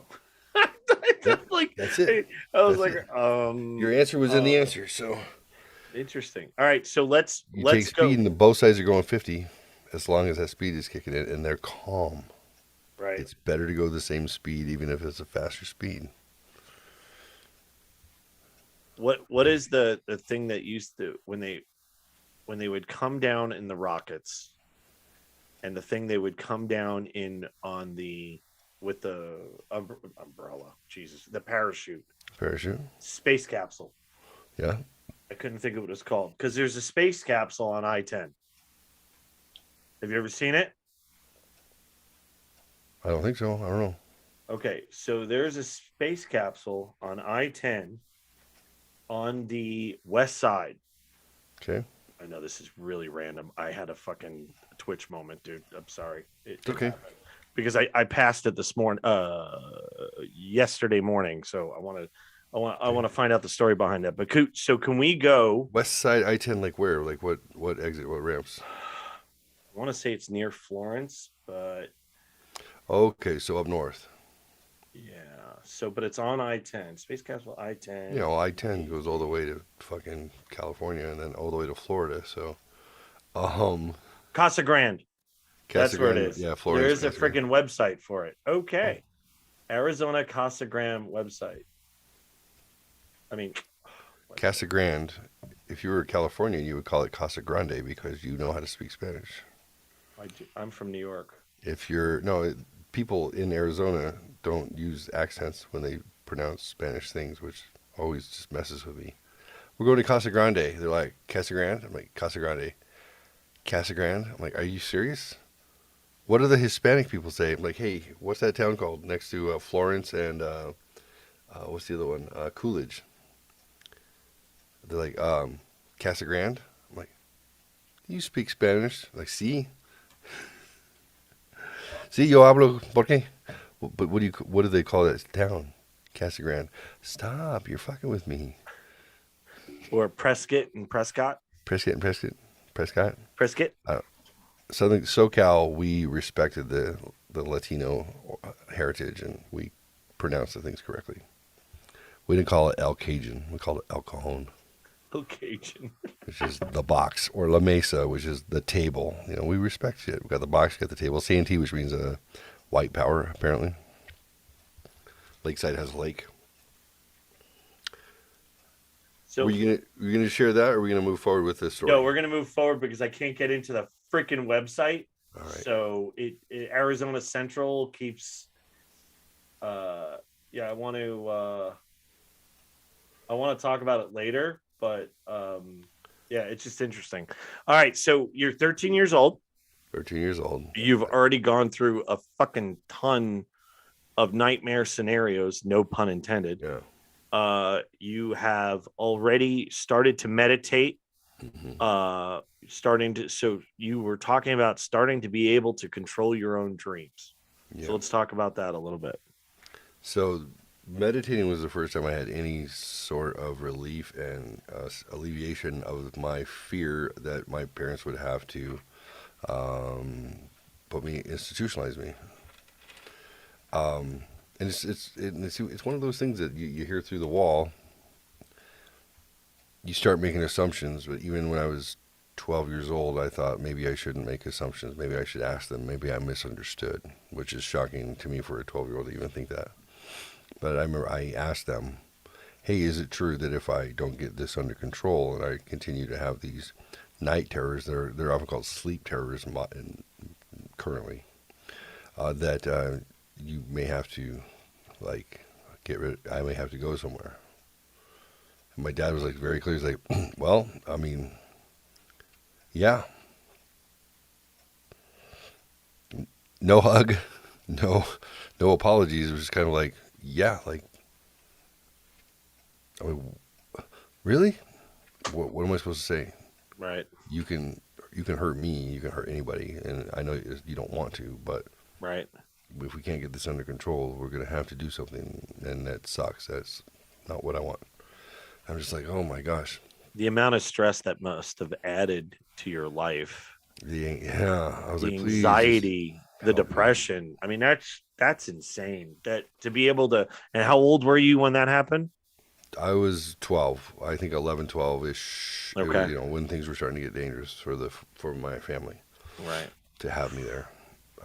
And we went through psychiatry and then neurology, and they were like, technically nothing wrong with the kid. Just he's got this anomalous behavior, and usually it gets better to teenage years. Mine wasn't. Mine was getting worse. So that's when I was faced with figuring it out. So when I learned how to meditate, and then it's just breathing, counting, focus. That's truly it. And you do that no matter what pops into your head, you go back to breathing, counting, focus. That's all you have. And eventually you'll get your brain to enjoy breathing, counting, focus. And that is enough food for it to be happy. And then you fade out. How did you stop your mind from wandering though? Because It stops itself. That's the thing. okay, If you're only focusing on visually, you got to focus your senses. You got to capture your senses, stimulate your brain, right? right. So, what are the parts? What are your senses that are the most susceptible to disturbance? Vision, definitely. Vision is bringing in everything and making constant snap judgments about it and processing, labeling it. Right. So you got to get your vision under control. You don't necessarily want to do it with your eyes closed because your natural state when you're alert is to look. And meditation is not sleeping. Meditation is a change of those brain waves into a pattern that you can then control what's going on with it. Your control is only see the dot until the dot is gone. Only only hear your breath and only follow the numbers. So you'll start to pare it down. Do you breathe through your mouth mostly, or do you go through your nose? Because that's where Um, smell would kill me. I Because would start use nose. Your nose, nose. you get oxygen more effectively that way, and you want to be oxygenated too because that relaxes you. Oftentimes, we're in a state of what we call neuroticism, but we're in some sort of anxiety, tension, where our brain's reacting to things we're not even paying attention to, and it's misfiring all the time. And we think what feels normal is everything's just really falling apart. So it's the absence of stimulus that matters. In through your nose, a lot of oxygen opens, relaxes everything. So fast forward. That's just a brief recap. I figured it out. I went to the dark, and the dark was not a scary place. Okay. Throughout my entire life, the dark was a scary place. Fall asleep, detach. Physically, I would feel my energy detach. Wake up in a startle, realizing I'm about to go to the dark place, whatever that is, and to me it felt like death. It was death. It was the absence of light, and the absence of light feels like death. And then I would always struggle to try and come back to the light and get my parents to help me get back to the light. And if you look up anything about sleep terrors or night terrors, they will tell you it's they give you the diagnosis does not count what happened to me. They were like, most of the time they don't have any memory of it. They will thrash about sometimes, arms and legs. Sometimes they'll yell, like basically they assume like a night terror is like a dog chasing a rabbit. Right. When they're like, oh, Right. for humans, they say like when they describe sleep terrors, they're doing it like that. They're like, oh, not a huge deal. And they're like every now and then, even on like the Mayo Clinic, sometimes they may get up and it's a type of somnambulance, like sleepwalking. Mm-hmm. Sometimes we'll get up and they may run around, but they count that as very rare. But no memory, or if there's a memory, it's not consistent, is what they describe. And I'm like, here's the thing, mine was consistent. I knew what was happening, probably 80% of the time. So sometimes I would be exhausted and I would forget, and I'd be like, "Do you remember last night?" I'm like, no. What? Did it happen again? I'm sorry. But there was the consistency of it is what was frightening to me. Right. If it was random image or a thing and I've had the things, I've had the comment, I've had the darknesses coming at me, hovering over my face. Oh, okay. Let me stay on a linear thought here. So is that going to be a subject you don't want to broach? No, I don't mind. Okay. So we'll talk about that later. Go I've ahead. seen bad shit, bad, menacing. Okay. I felt empowered because I knew if I meditated, I can at least calm my thoughts down. And when you can calm your thoughts down, you can find out once you come back from that and you really start listening to your thoughts and you listen to your body and you observe what's going on because you're very present. To meditate is to make yourself very present with yourself. And you steal back control of yourself. That's really what you're hijacking your own system back. And then as stimulus starts to come in, you start to go, oh, that thing's always there. That feeling, that dread, that trauma, that something. You start feeling all those pieces come back, and you go, "Oh, those are very specific things I'm dealing with." I don't necessarily like that. I probably need to contend with that. I probably need to meditate on that thought. Right. What psychotherapists do and hypnotists do is they do basically regression therapy of some sort, where they take you back to your trauma, or your situation, and it's trauma, it's damage of some sort, and they have you observe it. Now, the old school of thought in psychiatry was that in order to get you to reduce your fears, that you would have to face each one of your fears in some sort of order in order to conquer them all. Well, psychiatry is not that old. It's maybe 90, 100 years old at this point.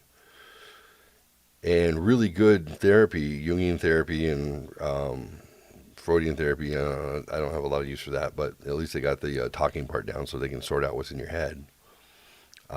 They've now found out that the therapy and the outcome are the same, but the mechanism from which it works is different. So now you can change how they understand how you change it. And it's whatever, you may have a litany of fears, to say 10 things that you're phobic about. What they figured out is that we are all hardwired to have fear, starting from when we're an infant.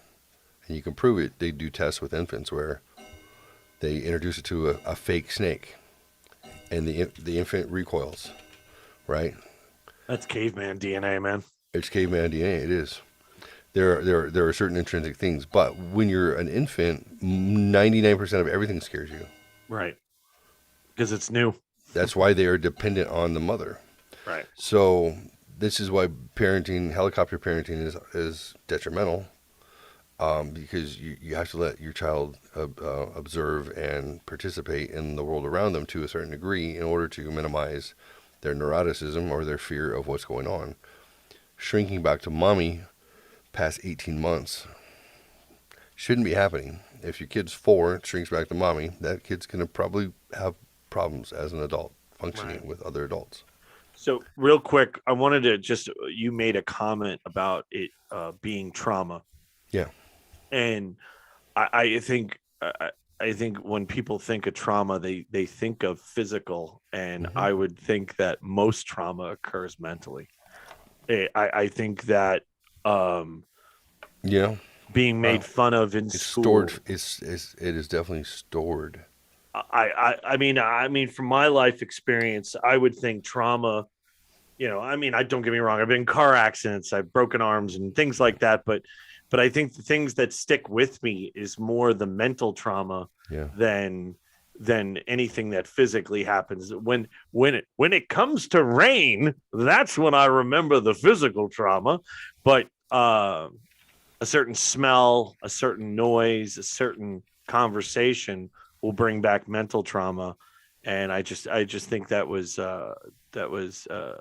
very interesting that you said that. So go ahead. I don't mean to keep interrupting you, but I keep ask for clarification. If you're thinking of anybody else paying attention, right, and that's why I'm doing it. So, and I probably was a little more tactful last time because I was 8 beers in, but 8 or 9 pints. 8 or 9 pints I was having there of the. It was kilt lifter and some dry cider. That's what it was. See. Definition of trauma. Trauma is an emotional response. Period. Right. So we know emotional. It's in your memory. Right. An emotional response to a terrible event, like an accident, rape, or natural disaster. That's it. So obviously, I was raped by a hurricane. Huh. Interesting. Long-term reactions. It was tsunami. This is the top. I want a big storm to take me. Longer-term reactions include unpredictable emotions, flashbacks, Point Break, strained relationships, and even physical symptoms like headaches or nausea, trauma and shock. American Psychological Association. So they're saying like big things like PTSD, post-traumatic trauma, after that trauma, stress disorder. That's what that means. Right. So, It's Mama Fox said once physical trauma heals, it can turn to mental trauma, and that stays with you longer that way. yeah. Absolutely. Once you get acupuncture and they open up those energy meridians, you'd be surprised what you were retaining. I can't fucking believe I still feel better. That's awesome. That's great news. Super great news. When's your next appointment? I don't know. Next week, I think. 10 days from whenever, so probably Thursday. Okay. Oh wait, Um, but that was last Tuesday. It's been a week. Shit. I don't know. Next couple of days, I guess. oh Um. boy. So let So, me. Go so ahead. keep going with where you were going. Okay. So, I'll jump to what I learned. Some things that I learned. Being aware of my thoughts mattered, and being aware of the things that I was thinking about, and even though I didn't know I was thinking about them, mattered. I was talking about therapy. your mom just chimed in. So sorry for your night terrors. They were so scary because Dad and I didn't know what to do for you. So, just want to give you a heads up. Hi, Mom. I'm sorry, Mom. Yeah, sorry, Mom. I didn't know you were gonna pay attention tonight. Now I can't talk shit about you. I'm just kidding. I still can. Um, So, what did you learn? I learned there's a lot of shit going on inside your head. You know, you say voices. There's you're reckoning with everything that you've ever experienced Mm-hmm. in some way, shape, or form, however you perceive it. And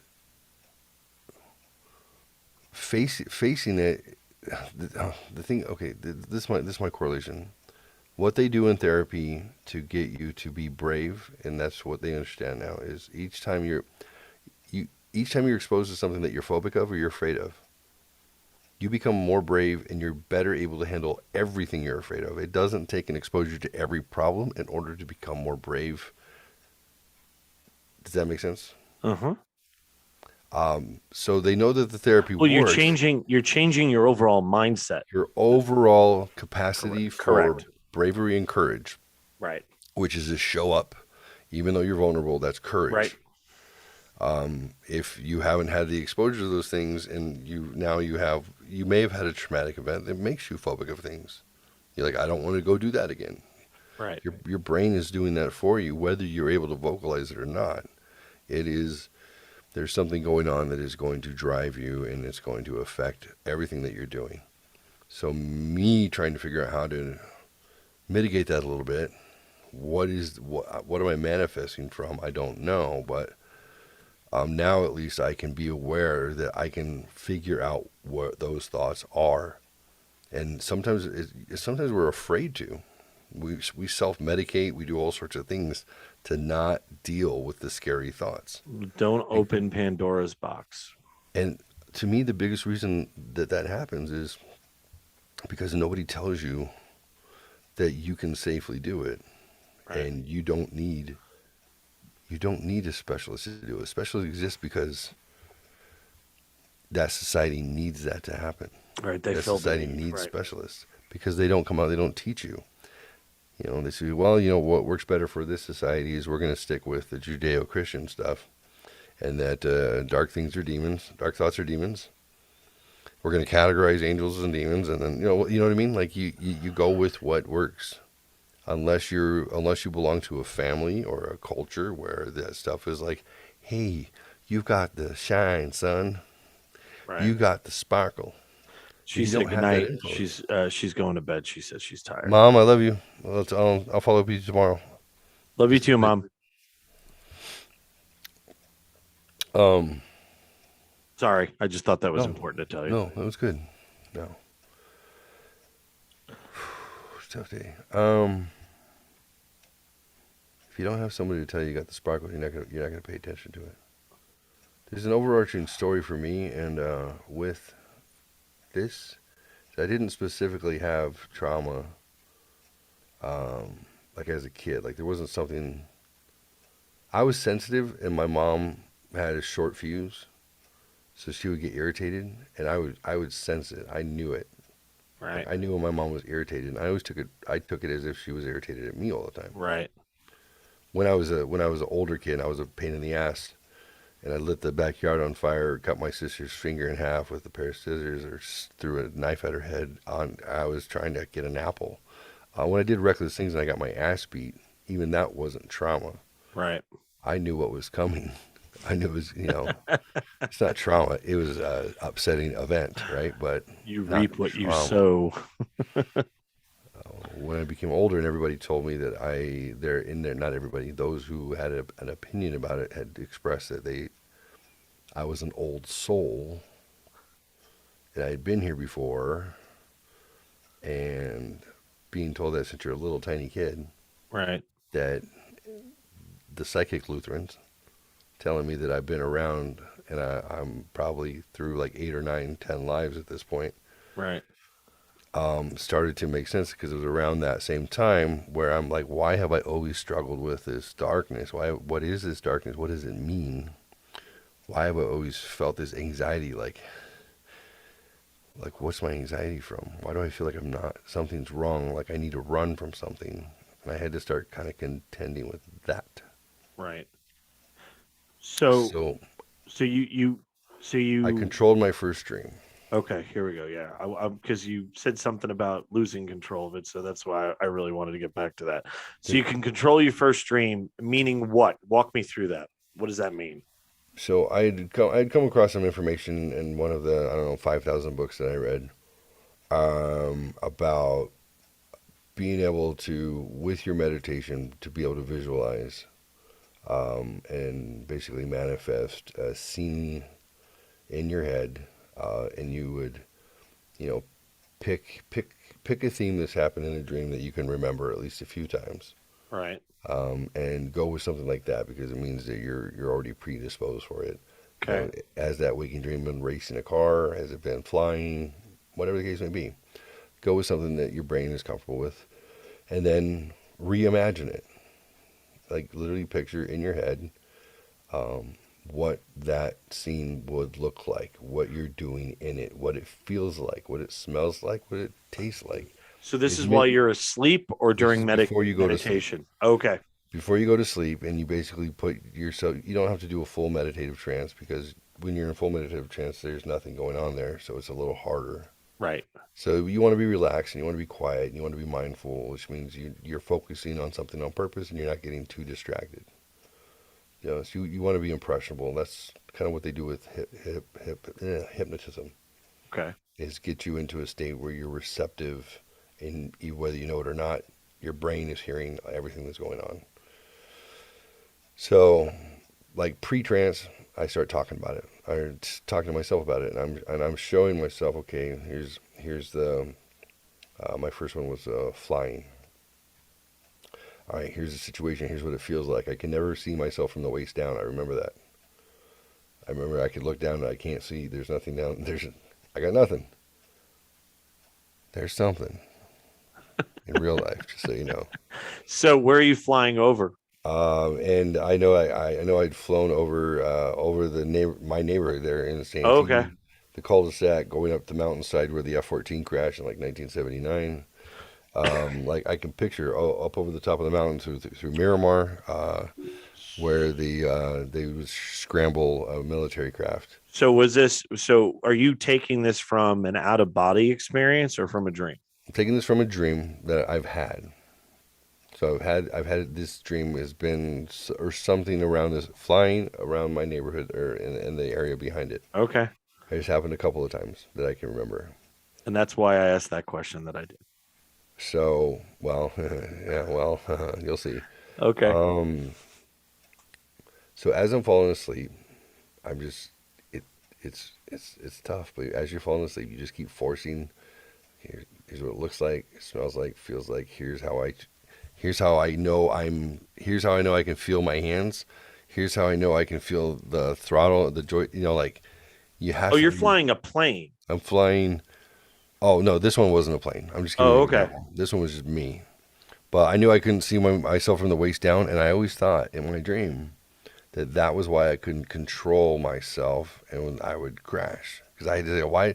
I always woke up because I crashed when I was flying.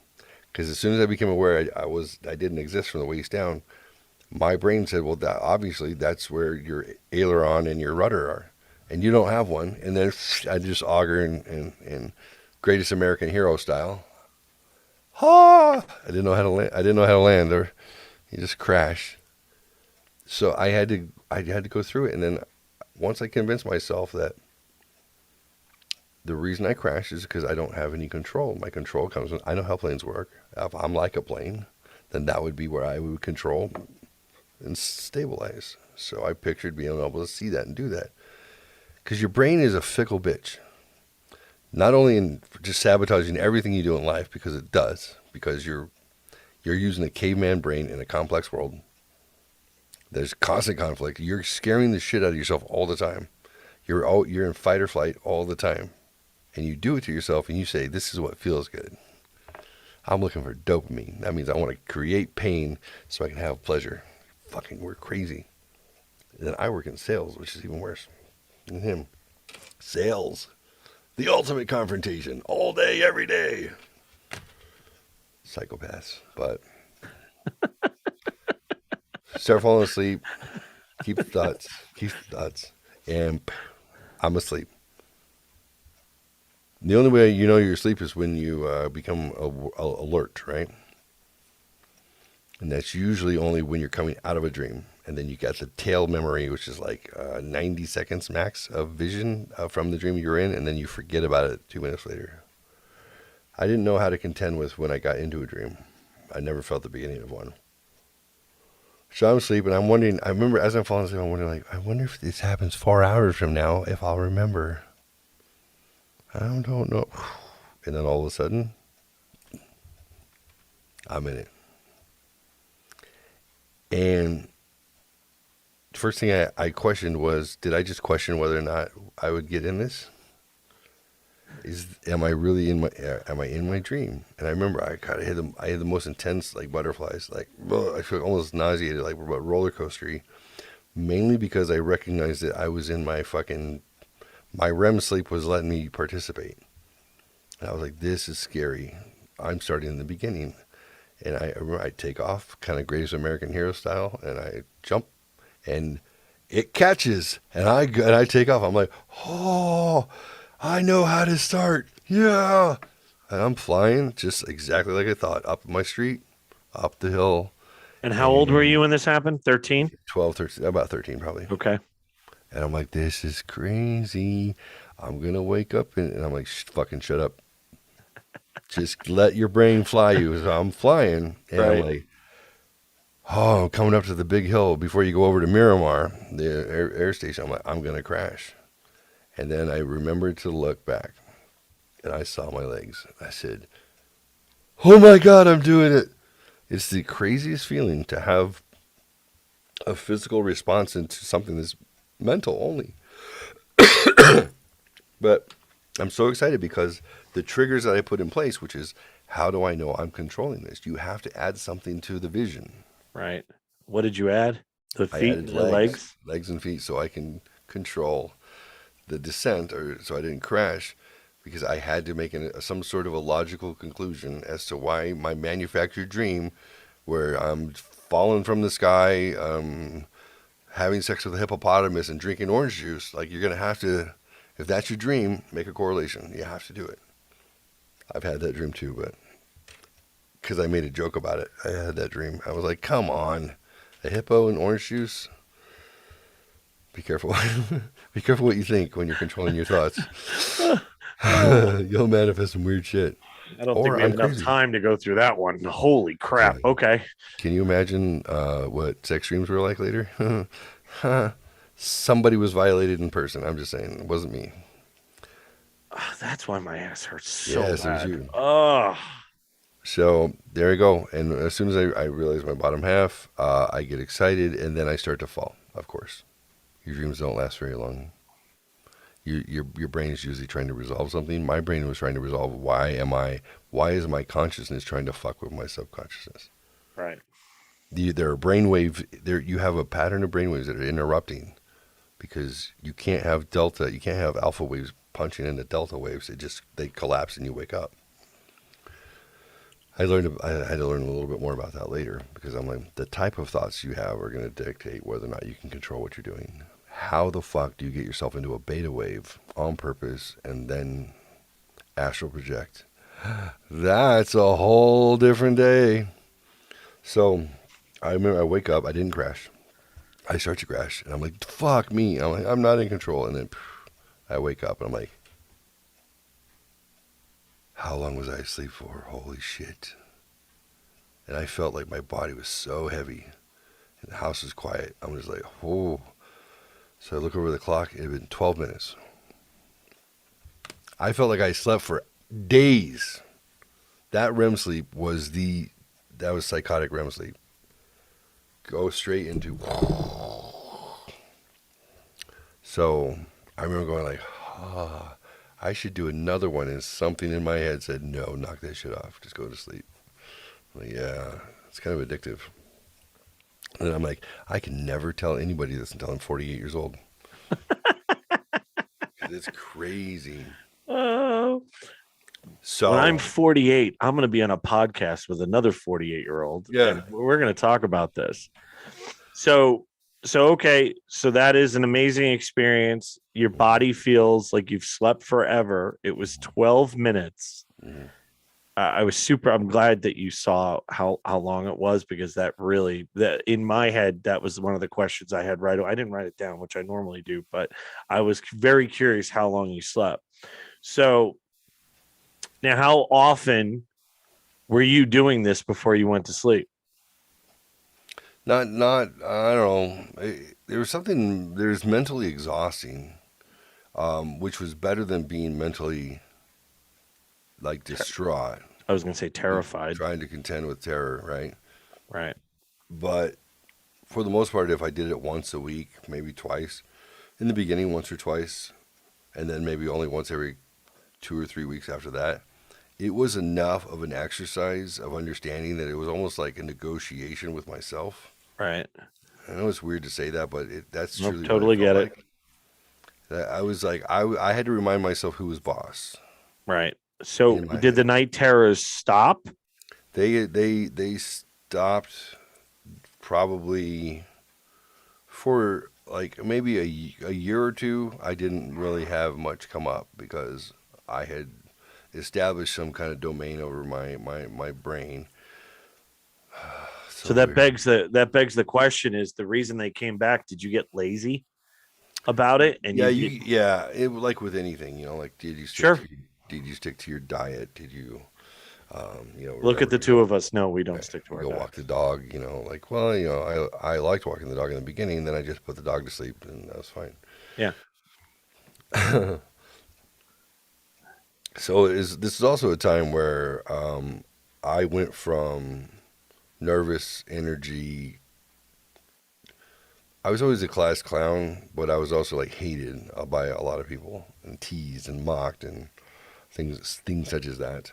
And I remember I was socially I struggled until I gained control of something. There's something so powerful about whether people know what that thing is or not. You don't have to tell them. Is knowing that you have some sort of a strength. You know, A I little became I swagger. I became not afraid.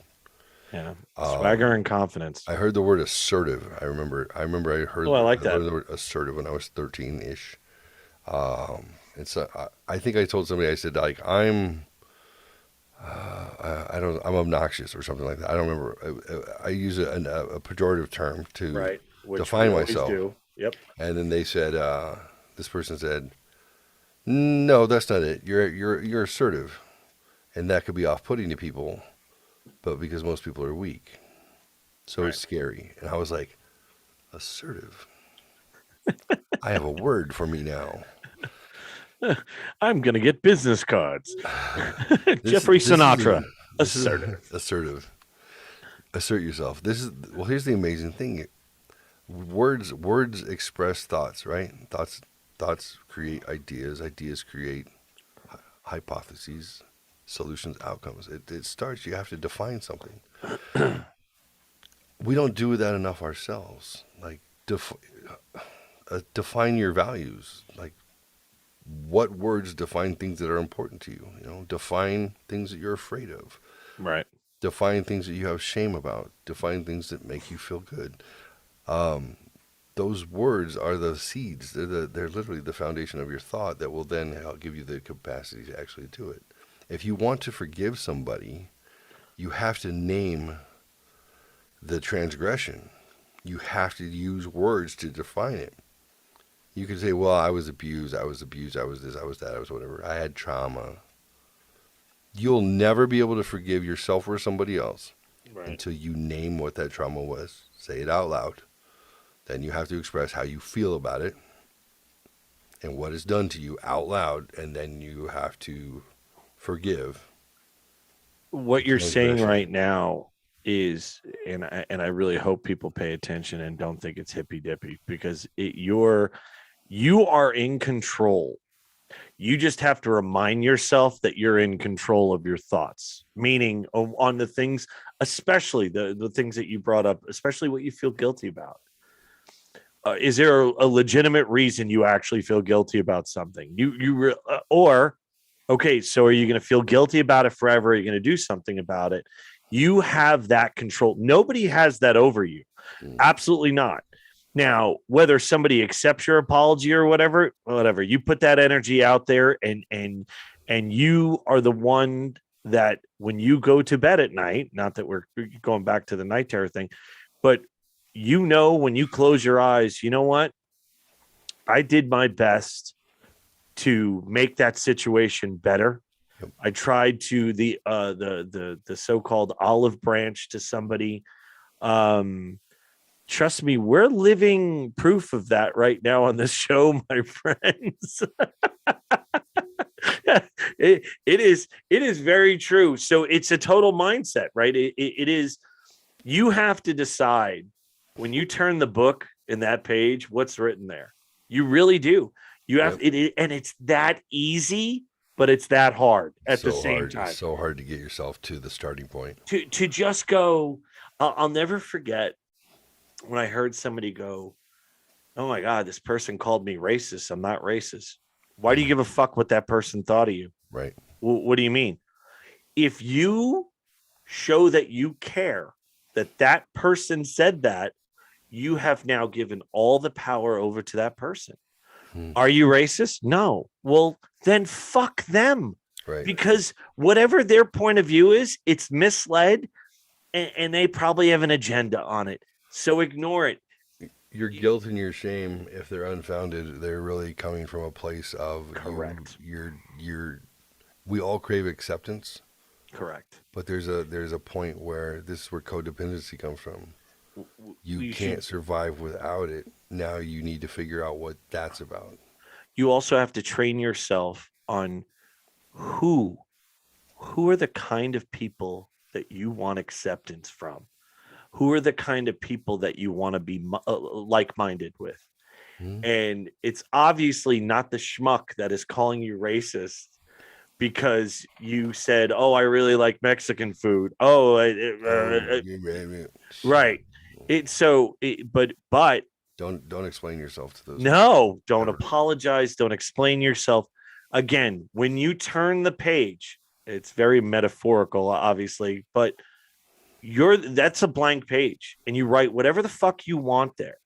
That's for you to work out your shit, not other people's point of view of your shit. Again, make a conscious effort to want to be accepted by the kind of people you want to be accepted by. It's huge. How do you do that? You know what? I think you something. I'm going to call back what you just said before. Say it out loud. What are important things to you? What matter to you? What really matters to you? Right? Day to day. What's the most important thing? What in your heart of hearts? If your house is on fire, what would you save? And again, if your brain was on fire, and you can only bring up a certain number of things that are really important to you, you only get 3. Character, integrity. Character is, do you have enough self-control to act in a way that you are proud of? Correct. Integrity, do you do the things that you say you're going to do? Are you reliable? Right. right? You you don't always know how to define these things. Right. Family values being, let's say, family traditions that's a value. Is that something that's important to you? I And want to raise everybody's going to be a little different, folks. I We're want not, to raise my kids to right. do this. Right. Character integrity, those things should drive all humans. So you should put that on your list, but you just decide how important it is to you. If it's already something you have in the bag and you feel very confident about, then you don't have to put it on your work list. Right. Right? You're like, oh no, my moral compass is strong, and I do my best to not lie a lot because everyone lies. Absolutely. Everyone. Try not to Absolutely. lie too much. Like, be cognizant of it. Right.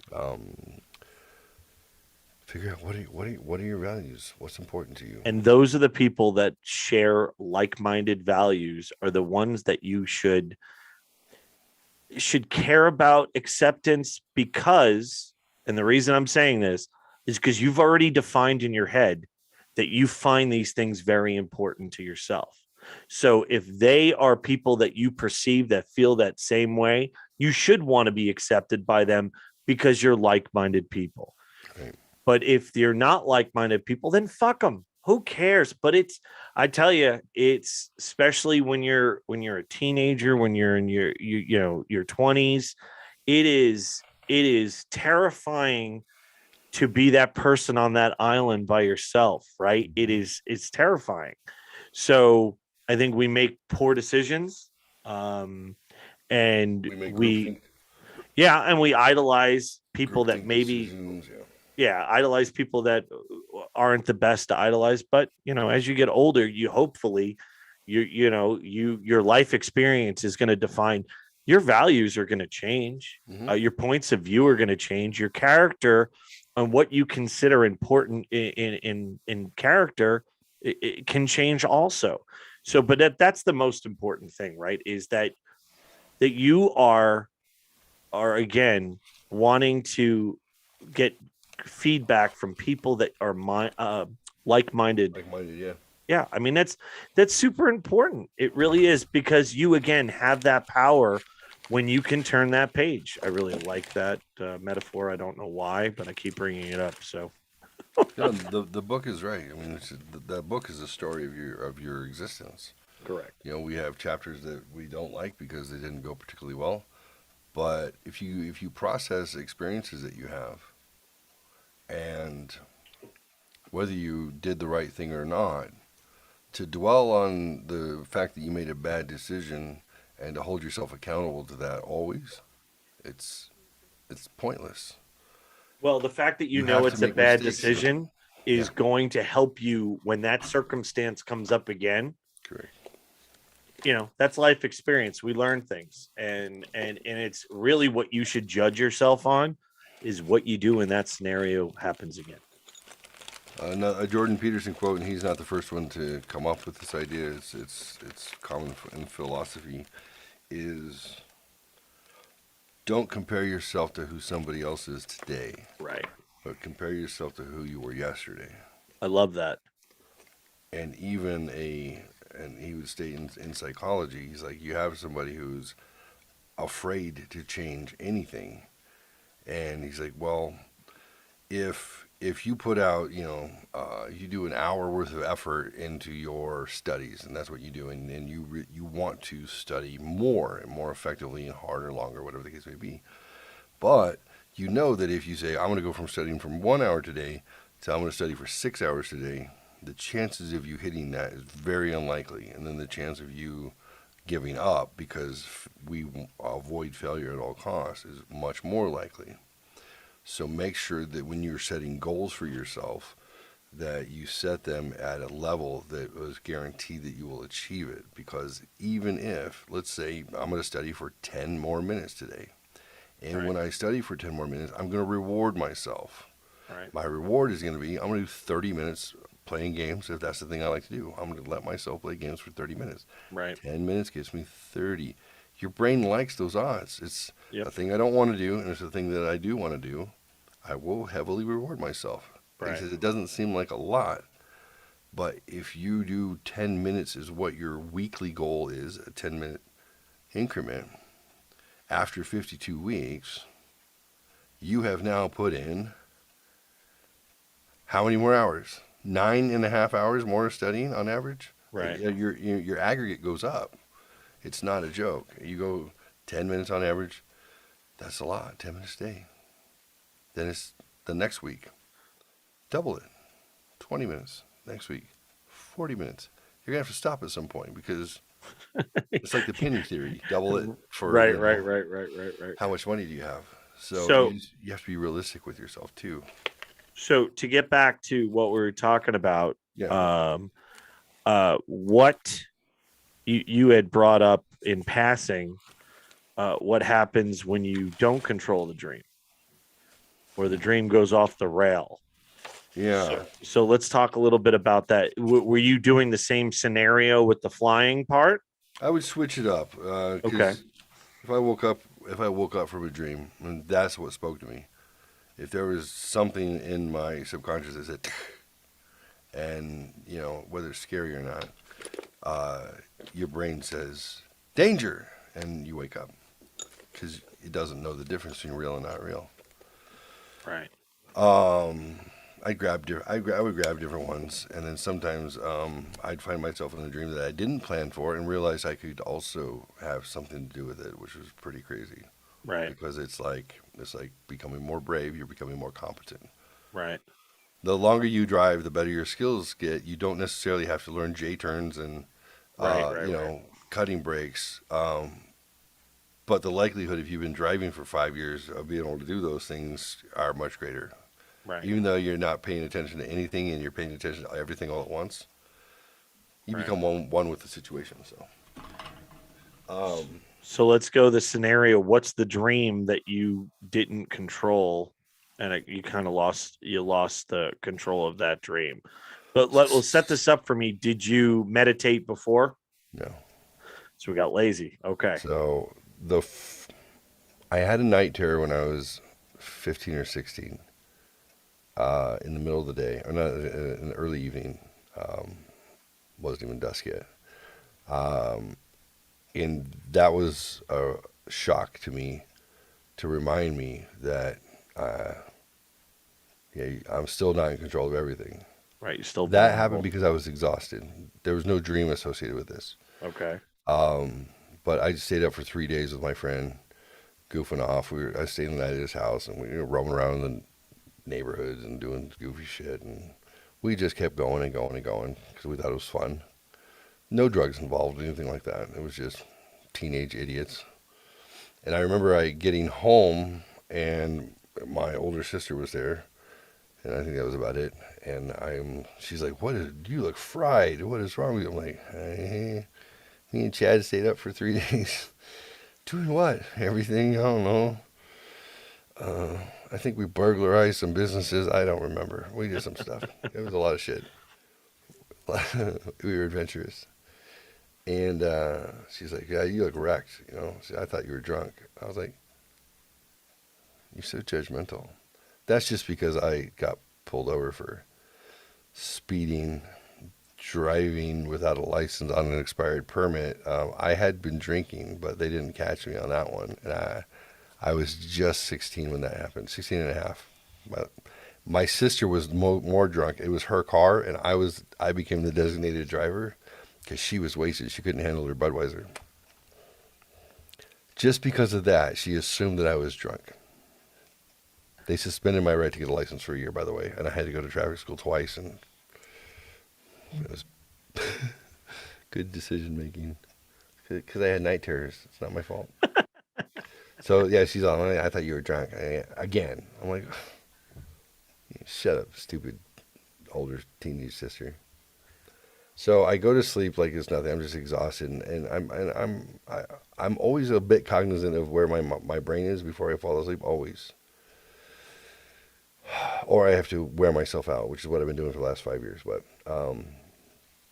I conk out and I wake up and I'm detaching, and I hadn't felt that feeling for probably a couple of years. And I'm a big kid now. I was 5'8", 145 when I left the 8th grade. So, I don't know, 16, my sister was afraid of me. She was not afraid of much. I was probably, pushing 6 feet at that point. I'd been working out daily because I got myself into the weight training program, even though I wasn't playing sports. And I was a strapping young man. Now I was a threat to the world. And I wake up and I'm like, oh no, oh no. And I can feel this magnetic pull. I'm like, oh no, I'm going to go and no shit. And I can feel my heart rate's going up and I'm starting to panic. And I'm like, and I'm very aware that I'm going to black out. I'm going to go into the darkness. I'm not even afraid of the darkness at this point. I'm afraid for my sister and I'm afraid for what I don't know is going to happen. And I'm like, if anything happens, I'm fucking out of here. I'm locked up. And I go out, I'm like, Jenny, help me. Jenny, help me. Help me. Help me. And she's like, what? What? Oh, shit. And she's seen it happen.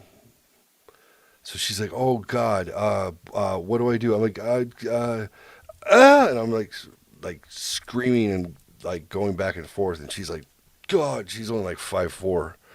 You know, she's like, oh, I said, get the water bottle, mom, get the water, spray me. And she's like, get the water bottle, she's like spraying me in the face. And I'm like screaming, like clawing my face, trying to wake myself up. I can't wake up. And I'm like losing, oh, it makes me sad. And she's scared and she's like, what do I do? I'm like, I would literally wanted her to get bleach and fucking like spray me in the eyes with bleach. I tried to get the bleach and do it, and she wouldn't let me do it because I wanted to hurt myself so I can wake up. Right. She's like, no, you can't do that. And it was fucking awful. It was awful. I don't know, it took a while, 20 minutes, half an hour. I was in that state until I was finally able to get my breathing under control. And I remembered, oh, you know how to meditate. Why don't you try and remember that when you're in this space?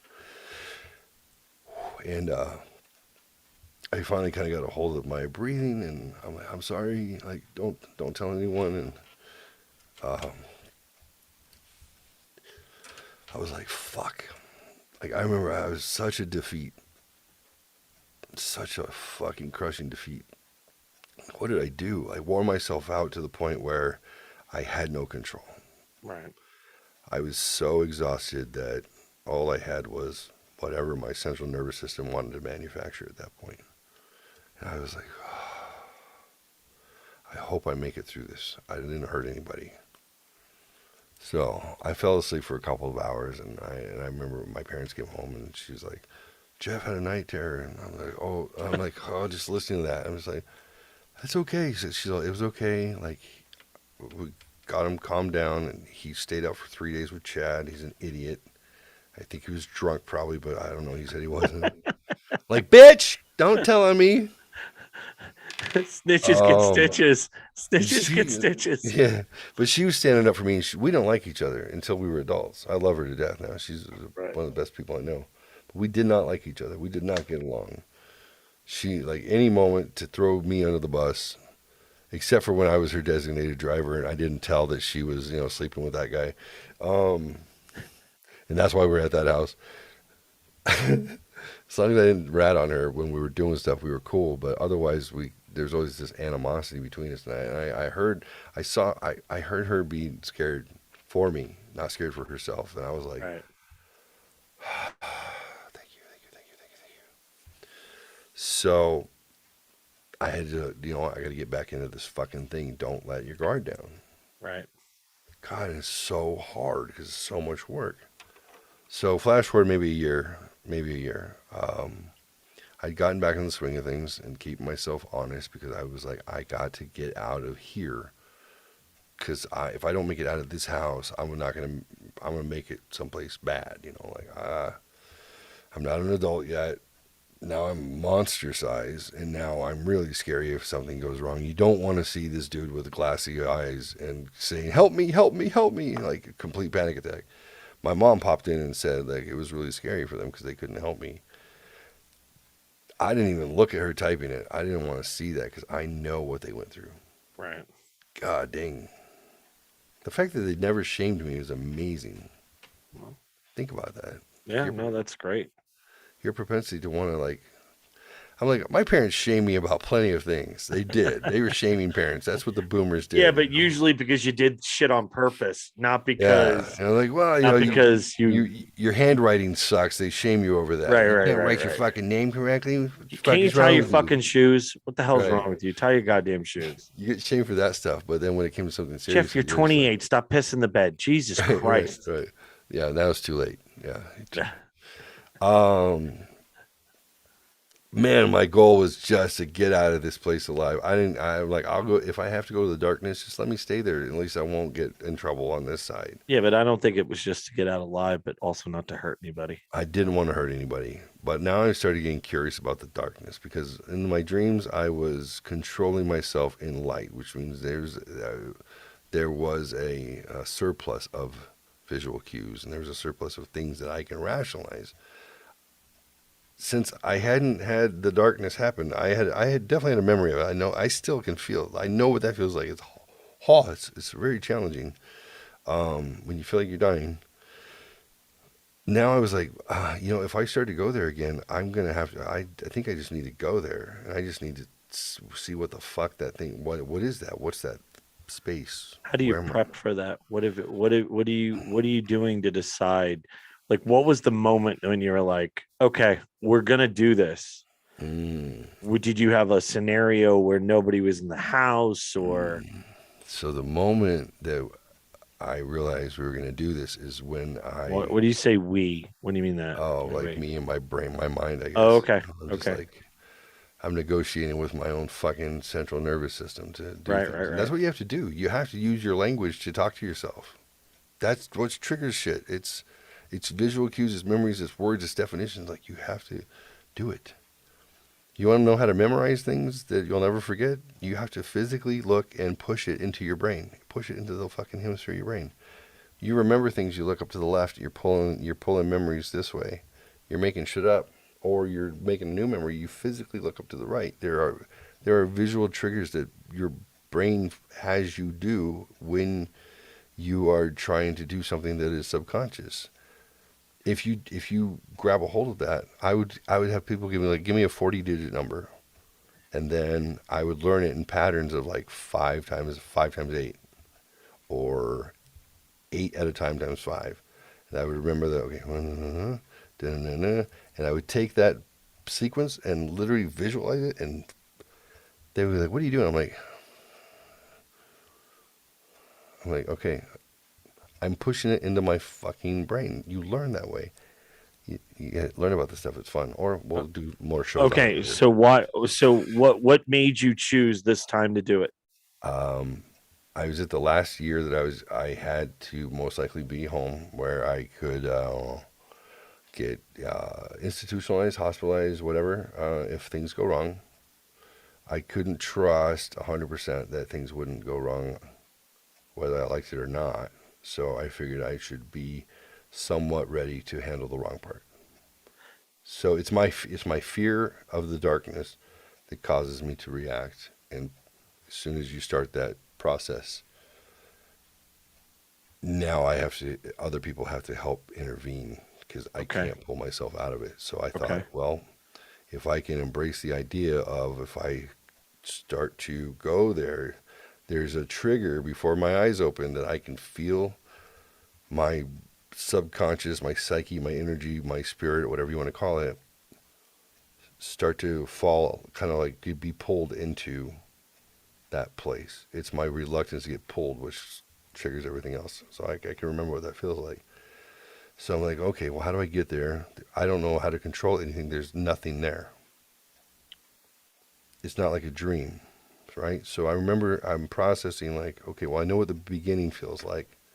So I'm just going to say, well, in the absence of clarity, take action. So So did I'm you going to make a conscious effort not to fight it? not to fight it too hard. Okay, okay, gotcha, gotcha, Not gotcha. to like, Okay, don't training wheels, it's more training like wheels. don't run from it. Don't run Okay, or don't run far. Because if you run okay. far, you're going to wake up and then you're going to be in this turmoil, right? So I'm like, when you feel it, like be still. That's what I thought. Like be still. I don't want to dive into. Are you hiding Let me try and be still. I'm when you? like it's like being outside, or you're in the house and the door is open, and it's like Beetlejuice. They open the door. They're like, let's just leave the house. And there's a vastness of psycho scary shit out there. Right. I'm like, I'm safe in the door jam. I'll be right there on the dark, and let me see what happens if that happens. Okay. I don't know what to control. It's never happened Okay. before. So I'm thinking about that, and I'm just like, just in case, but no, nothing's gonna happen. And well, um, I was wrong. So I slept for 9 hours. I'm assuming that this was, as long as REM sleep usually tends to be. Because when I woke up from this scenario, it was morning time on a Saturday morning. So I'm asleep, and I start to feel this rumble, like, brrr, and there's a frequency that I didn't realize before that I can feel that it makes you want to throw up. If you've ever heard certain noises, they kind of like brown noises, there's a frequency that doesn't feel good inside you, to your body, to Correct. your ears. You don't, brrr, and I start to feel this, and I'm aware that I'm asleep, and I feel this humming, and I'm like, what is that? And then as it changes, I'm like, oh, and I started, oh, that's anxiety. That's that feeling. That's the beginning of that feeling. And I'm like, oh no, oh no. And it gets louder. Whoa, and it's like an earthquake. And at that earthquake, I'm like, okay, okay, okay, okay, okay. Breathe, relax, breathe. You're not going to die. You're not going to die. You're not going to die. And then everything went dark.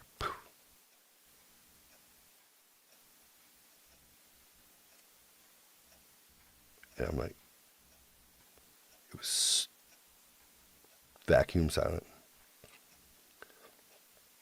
And I'm trying to get some sort of bearing.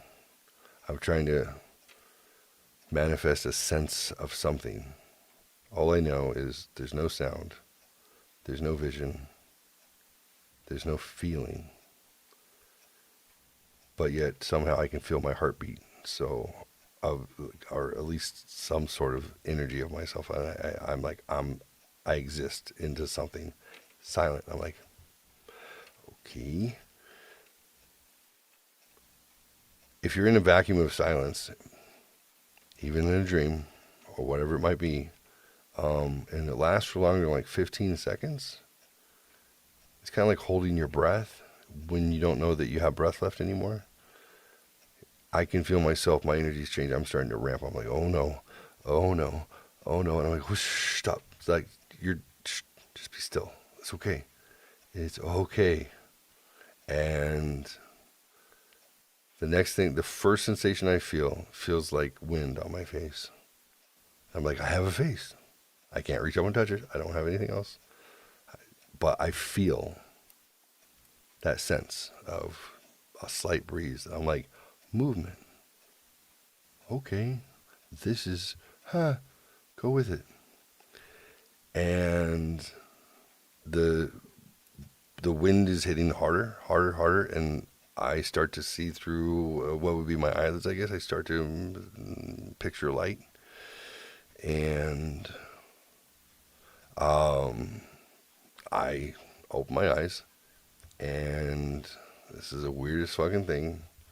I am basically in space. This is how I know. I'm kind of looking around, and there's some sort of light somewhere that's letting me know that the contrast exists.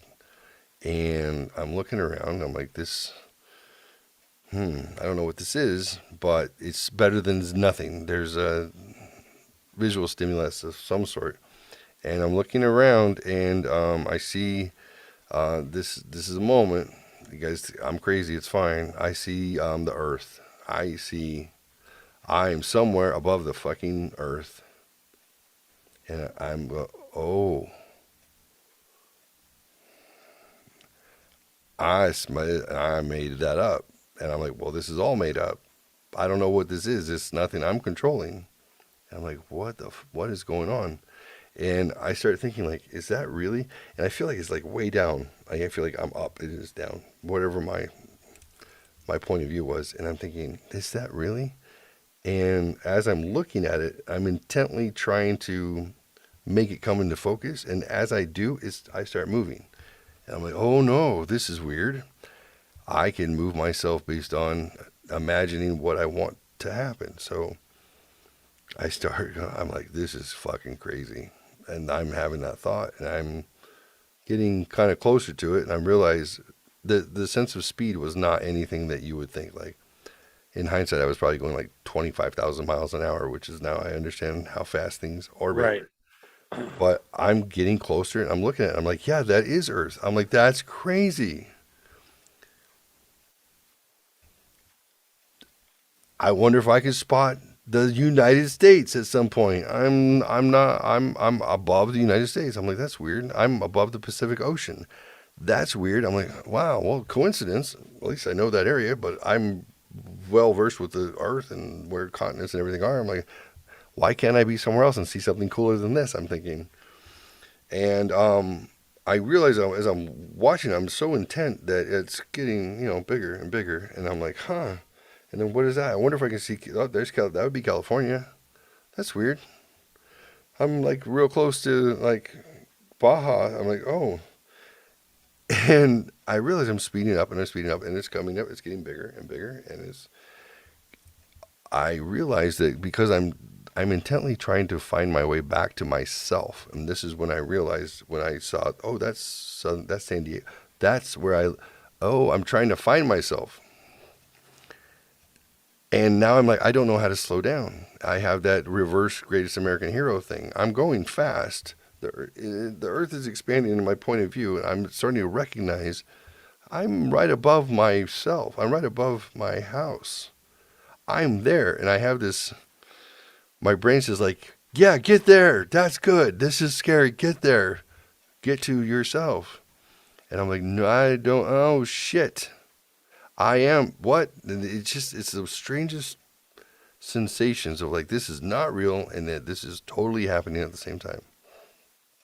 And I'm like, yeah, it feels like getting back to myself is probably the safer place to be. But I had this kind of sense of pride too. I was like, I got out somewhere. I went to something. I'm like, can't believe this was it. I didn't know I was going to space. I didn't know that this was going to happen. This is crazy. No one will ever believe me. That's fine. It doesn't matter. I'm probably going to die anyways. And as soon as I had that thought, I realized I was going really fucking fast because now I had perspective and things were starting to change like quickly. Oh, more.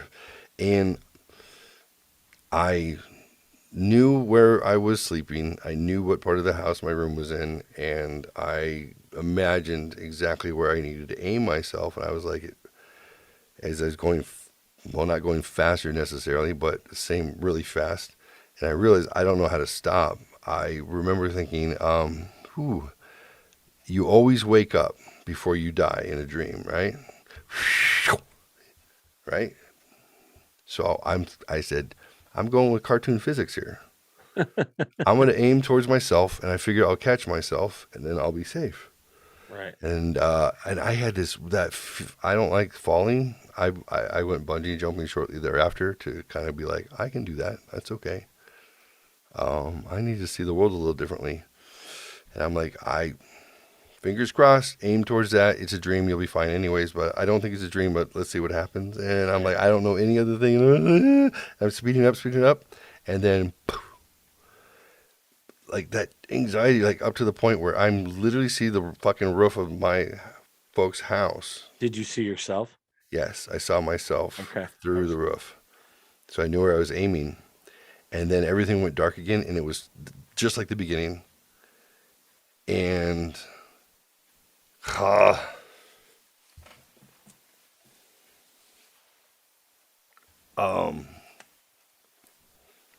silence. And this time there was nothingness and not a glimmer of nothing. I'm like, oh, maybe I went through the other side of the earth. This makes sense. I mean, I don't know what I'm doing. And I remember I'm checking around, and there's no clues, but I'm able to check around. And then I remember I was like, I don't know what happened.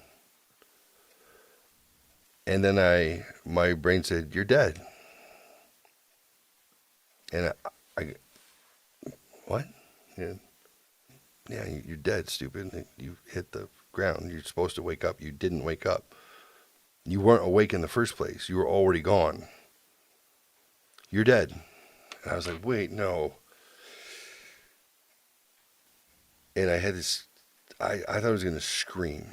I was like, but then I realized there was none of that humming, that no, the vibrations weren't there. There was nothing ominous, because there was I realized what was scary about that nothing vacuum in the dark was that there was something there. It was a vibration. It was a frequency of something that was like a threat. It was like, to me now, in hindsight, I thought it was like electric fence. Every time I tried to push through that other side, you're like, oh, you're not supposed to go there. Right. Not everyone, you're not supposed to. You're not. It rejects you. Every time I was pushing through that darkness, it felt like there was this frequency that was just trying to tear me into pieces. And I realized it was whatever the separates energy was not to be fucked with, not to be passed through. That's why it was so fucking uncomfortable, because I get stuck in the middle of a chain link fence, basically, metaphorically speaking. Like, it sucks. You don't know what it is. It's bad. Even when I was outside of myself, it was a little bit of that, but it wasn't vacuum. It wasn't what true silence was. I had that moment when I thought to myself, "You're dead. Now where are you?" It was. I had complete peace, like complete. I wasn't scared. I was shocked. I had like grief for like I don't know, a nanosecond. I was like, oh no, for everybody else. I was like, ooh, this is nice. I had this huge sense of relief, like huge. That you wouldn't, yeah, you put all that shit together, you wouldn't think there'd be any relief about anything. I was like, whatever I did, I broke something, and this is the place. This is why they don't want you here. Whatever it was. And I was like, this is the goal. I'm in this. There's no beings, no anything at this point. Just me in a place that felt like perfect. I didn't have any fear. I didn't have any regret. Didn't have any nothing. I was just like joy. I'm like, this is okay, I guess. I mean, at least I know death is not that scary. The pain is so fast that you don't remember it, so that's okay. And I was like, cool. I'll just do this, whatever this is. And then I realized I didn't know who I was. I didn't. It was an ego death. I didn't know my name. I didn't know that I had a name. And I remember thinking, like, what's my name? And I'm like, what is a name? And I'm like, what are words? What is language? So interesting that you got into that, like that's the path that your brain was going down. That's interesting. That Uh, that you're actually, yeah, well, wow, that's heavy. and I was not even a thought. I've heard, I've done psychedelics, and I've had some experiences that are similar. I haven't done DMT, which apparently is The bee's knees. the one to do, right? Right. I try. I can't explain to people why. Well, shit I've seen. Whew. Um, as soon as I resolved that I liked this, whatever this was, because I didn't know that I was anything anymore. I just felt like I was just energy with energy that was at a good frequency. And the last thought I had that had any words in it, any words that I can then remember was like this is good, yeah, good. And then as soon as good disappeared, I felt the wind again. Oh no! I was like this. This is good. I like death. It's a good place to be. As soon as good, I could feel, no fucking way. I'm like, oh no, I know who I am. I remember this. This sucks. I'm falling again. I don't know how many times I'm going to die today. And no control. I go shooting back down, and I feel I slow up. I don't know. I didn't know. I wasn't controlling shit at this point. I slow up, and I'm like, there I am. There I am. I think I have a morning wood. I smell pancakes. I'm not kidding. I see my fucking mom and dad in the kitchen making fucking French toast. I see everybody through the house as I'm coming back into it. My little sister's in her room. Jenny's in the living room, or in the whatever family room next to the kitchen at the bar, talking on the phone. And I'm like, that's better. And I slow down enough, and I smell the food, syrup, the whole. It's very, very specific.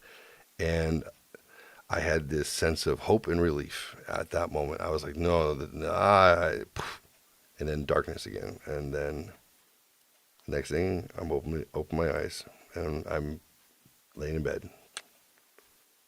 So everybody's question is, was French toast being made? Yes. Was your sister in the family room? Everything was precise, because as soon as I go, you're gonna forget. So I would do the thing. I learned how to force memories, because I had to try and capture things in and out. Oh, did you have morning wood? Mama Fox wants to know. I Okay. did. Yeah. I was 17, of course.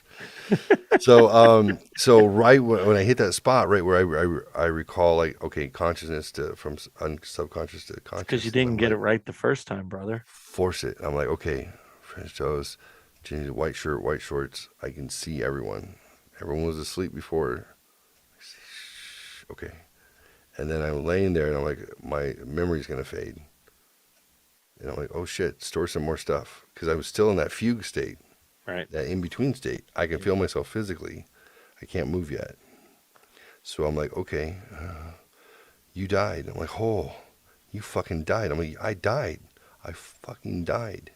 And I'm 100% sure that had I not been pushed back, which I didn't figure out until later, I was trying to just remember parts at that moment. If I wasn't pushed back by something, said, no, dipshit. And I know it's true, because it's happened as an adult, where I was ready to go to, and they, whatever it was, didn't let me. Actually, not your time. I had a couple family members not let me the last time it happened. So yeah, that's the first time I had contact with anybody. That was okay. So let's because it is almost 1:15. I stored all those memories, and I was so glad that I did. I'm glad that I learned the skills to do that shit. I went out, and I remember I finally get up. Okay. So when you get up, what do you do? Well, I was like, oh, my dick. I have to pee.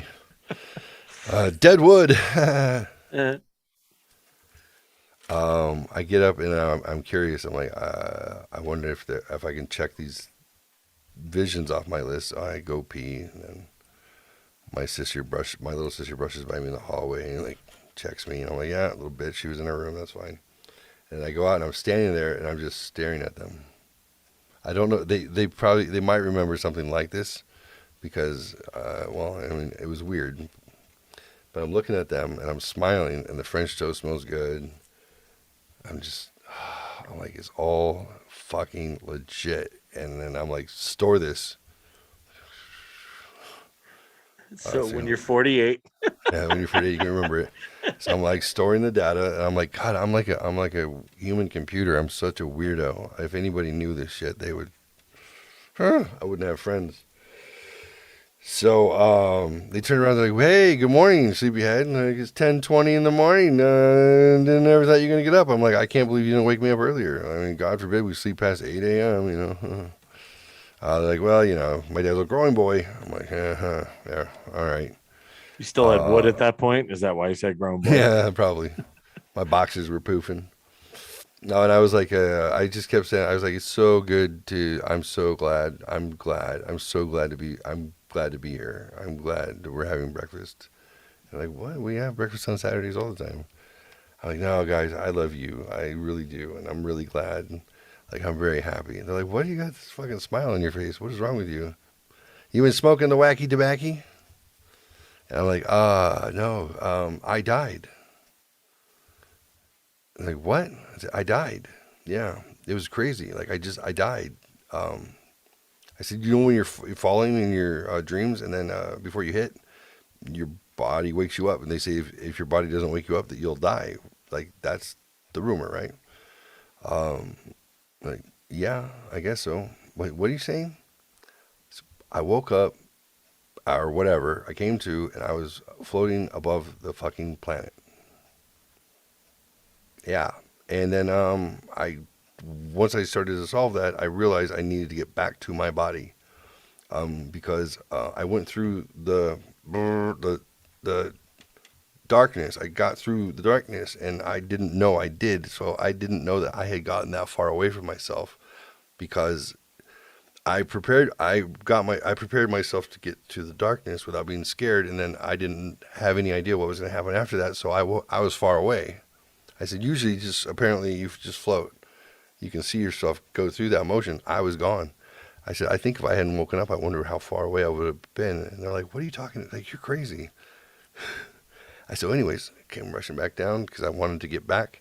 And then I hit. I was like, I died. Like, I died. I came through the other side and I went to heaven or whatever it was. I went to the place that was happy and quiet. And then I decided I liked it there, and it was really nice. It was way better than high school. And then something pushed me back and made me go back. And I came back and I saw you guys just like this from there, exactly like this. And then actually at the time, Jenny was on the phone, and this was, I don't know, probably 10 minutes, 50, 20 minutes ago. And they're just like, what are you? They kind of realize like, oh yeah, he's crazy. We forgot about this. And I've got to tell you guys. And they're like, Jenny goes, yeah, well, I was talking about your friend Tamara. I was talking to Tamara on the phone. Like, how did you know that? You were asleep. I'm like, I saw you. So you just fucking see me. You're a dork. I'm like, I saw you. I saw you from like above the earth. Like, I came back and I saw you. I said, you were wearing your sweatshirt though. You had your sweatshirt like tied like that. Where'd you put your sweatshirt? I just took it off. It's hot from the cooking. I'm telling you guys, I died, and guess what? It's not bad. It's nice. It's nice. I'm not afraid of it anymore. I'm not afraid at all. I said it was nice, but I was really happy to come back because I like French toast and bacon. So they're like, you're so weird. I'm like, yeah, well, this is gonna be interesting. So, yeah, definitely, this is better than death for now. Can I have extra? If you were making pancakes, maybe not so much. Right, but French toast is dope. It And is. then yeah, we had, and I brought it up a couple more times when we were eating. I'm like, that was crazy. I can't believe I did. They're like, you didn't die. You're stupid. You're right here. I'm like, you guys don't know the fucking process. No one comes. Very very few people die and then say, hey, this is what happens. I'm like, I'm telling you, I watched it happen because I was conscious of my lack of control in that lack of conscious. Guy, whatever. Like, just shut up. Fine. I'm gonna go masturbate. But That's that's enough for tonight. yeah, that was very interesting. It was. I like how you ended that too. Very, very good. It freed me That's interesting. because, To me, it sounds like an out of body experience. To me, that's what it sounds like. well, yeah, So, I mean, absolutely. so what defines that? Is it are you physically there? Or is part of you physically there? Right? Maybe the vibration that's your consciousness. Is that what's there? And the shell of your body, the physical body is still. It's interesting because I don't have an opinion on it because I can't speak about it. Nothing like that's ever happened to me. And I don't think I've ever listened to somebody's story long enough to discuss it. Like, I've heard all sorts of weird conspiracy theories on government programs and things like that, like the Montauk chair And the Philadelphia experiment, which a lot of people don't realize, it had more to do than just making a ship reappear and Oh disappear. yeah, yeah. But How do they do it? right, I mean, frequency. It's all about frequency. Yep. So it is your. So real quick though, before we go, when you said the brown noise, I was thinking the brown note, right? Yeah. Where, which Yeah. is, well, the brown note itself is this theory. If you hit a certain frequency and note, you can make people lose their Lose your balance. bowels. Right. Scientists have said that they've proved that that's not accurate. However, I know for a fact that the military, They deploy it on their tanks. correct, Crowd control. correct, they absolutely It's use nauseating. it. So whether it makes you shit yourself or not, that's irrelevant for the conversation. But Right. you said brown noise, Mhm. and brown noise is a frequency that is not the same. Meaning, a waterfall is not brown noise. Mhm. A river is brown noise because a waterfall basically makes the same sound. Right. A rainstorm is a brown noise, which is funny because I fall asleep Mhm. with a thunderstorm Right. constantly. True. So it is very interesting. So, but So you understand. yeah, There's- oh yeah, and If and you- it, but it started when I was a child with the fish tank. White noise is Right, and I don't really like the white noise. Yeah. No, I don't like it white at noise all. is a barrier. Brown noise is not. It's Yeah. actually it actually has enough variability that you slip in and out in between it, and then Correct. It's permeable. I didn't Yep. realize that the barrier between here and the wherever was permeable. It had. Right. If it wasn't permeable, and I didn't realize it, I would never get past it. Right. I had to be able to get in between the crevices and go with it. So yeah, Yeah. and if you can physically feel it, it's the same if you're falling asleep to the thunderstorms or Right. whatever. Well, because I find it used to be just the I hated silence, but Mhm. what I found worked the best for me. It's funny. I got to find this on an app because I'm sure it exists. When my gerbil would run in its wheel. Yep. Great noise. Oh, it relaxed me in such a way. I think it's a B flat. Oh, so here's a question from Mama Fox. Do you Mhm. think your body died or just your energy? That's a great question. I died.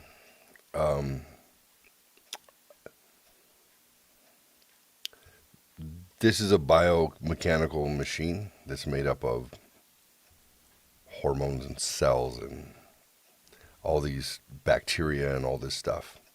Without me in this thing starts to decay immediately. There's remnant energy, I think, in your central nervous system through your spine and your medulla and your base brain to keep things moving, right? You can say this person's brain dead, but their organs are still going. It's all this stuff except for that base foundation of energy and that base foundation that your limbic system, your central limbic is still going to keep your body going for whether you have thought, I was just going to say, do you think it's consciousness activity, that is behavior. How do you define a soul? right? Right. I think it's consciousness. I absolutely do. So there's that reserve tank that's going to go for a while. So as long as you feed the body, you can keep that reserve going. But there's nothing there. It's a shell. That that's the part that you can detach with. If that doesn't come back, it's imminent. It's imminent death for the physical being. So I wasn't in it. I died, which means that thing without me back in it was going to follow suit. You have a finite amount of time. You can't stay apart forever. You can't. Flatliners was a good example of that. Like, we'll keep the body going, but we have to resuscitate to get the brain going in order to get you back from the darkness. I watched Flatliners like a year later, and I was like, fuck. I know that very well. Insidious, that movie Insidious. It's that is about, they think that all these things are coming in, to haunt the house, and what they find out is that the house isn't haunted. the kid has this ability that has night terrors and then goes into, I think they call it the faraway or something, like they have a name for it. He's figured out how to go in there, and all the noise, all the crap that's happening in the house is spirit, like energies following him back because he doesn't know how to control it, following him back from that place to the house, and him being lost and trying to get home, and the other entities that exist in that plane are using him as a compass. The house isn't haunted. It's the darkness that's being pulled to the house because he's trying to get back to his body. Well, that's the theory on poltergeist, right? That's why it happens when somebody is going through puberty. It's the chemical reaction in your brain, um uh, that it's the vibration is so off that that's a theory that may be very similar to Insidious. So when they go to that place, things follow back. It's very interesting. So I didn't know Insidious was about that until I watched it with my wife back in the day, and she knew all about it because I told her, and she goes, after watching this movie, she goes, "Honey, I am so sorry." I said, "What?" She goes, "I watched you watch this, and I can't believe you sat through it." I'm like, "Yeah, it's really awkward. It's really accurate. It's really fucked up." And she's like, "Yeah, I'm really sorry." Because obviously this is a thing. Otherwise, they wouldn't have defined it exactly as you defined it. right. And there's obviously enough people who've had this experience for it to then become part of pop culture. And she's like, "I'm sorry I didn't believe you, and that's really awful. I think I would kill myself." I'm like, "Well, you can die. It's possible. Good luck if you can stay there, though." Well, on that note, Yeah. I will probably text you my status Thursday night and let you All know right. where I'm at. Sounds good. And it was thank you again for sharing very, very much. That was good. I feel And vulnerable. give yourself a little self hug. Little self hug. If you can do a mouth hug on your own, God bless you. Good night, Mama Fox. She stayed with us the whole time. Mama Thank you Fox, very much. love you. Thank you so much. Anybody else watching, if we didn't acknowledge, then I apologize. But thanks so much for your video on demand. Thanks for coming back. Tell a friend. You want to hear some scary stories and some weird stories? Well, Just I guess I'll just keep interviewing Jeff. it's kind of the place to be. You'd be surprised what you can dig out of my head. I feel like I'm pretty well balanced as a human dealing. Like I do. I'm glad you feel you're well balanced.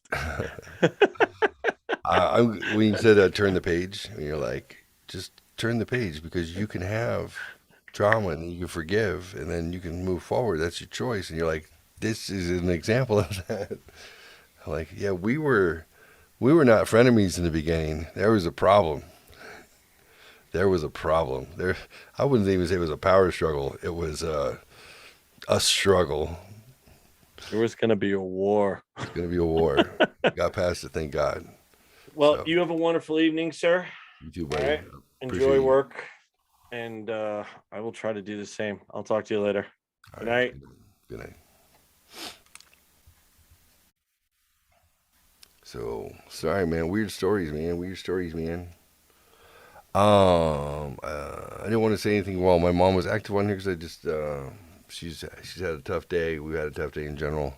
I wanted to come on and tell the story, but so my mom's partner, uh,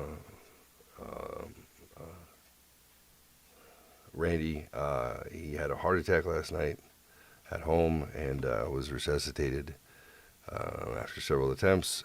Transported to Bakersfield from Lemoore because that's 100 miles away because there were no hospital beds available for ICU for him.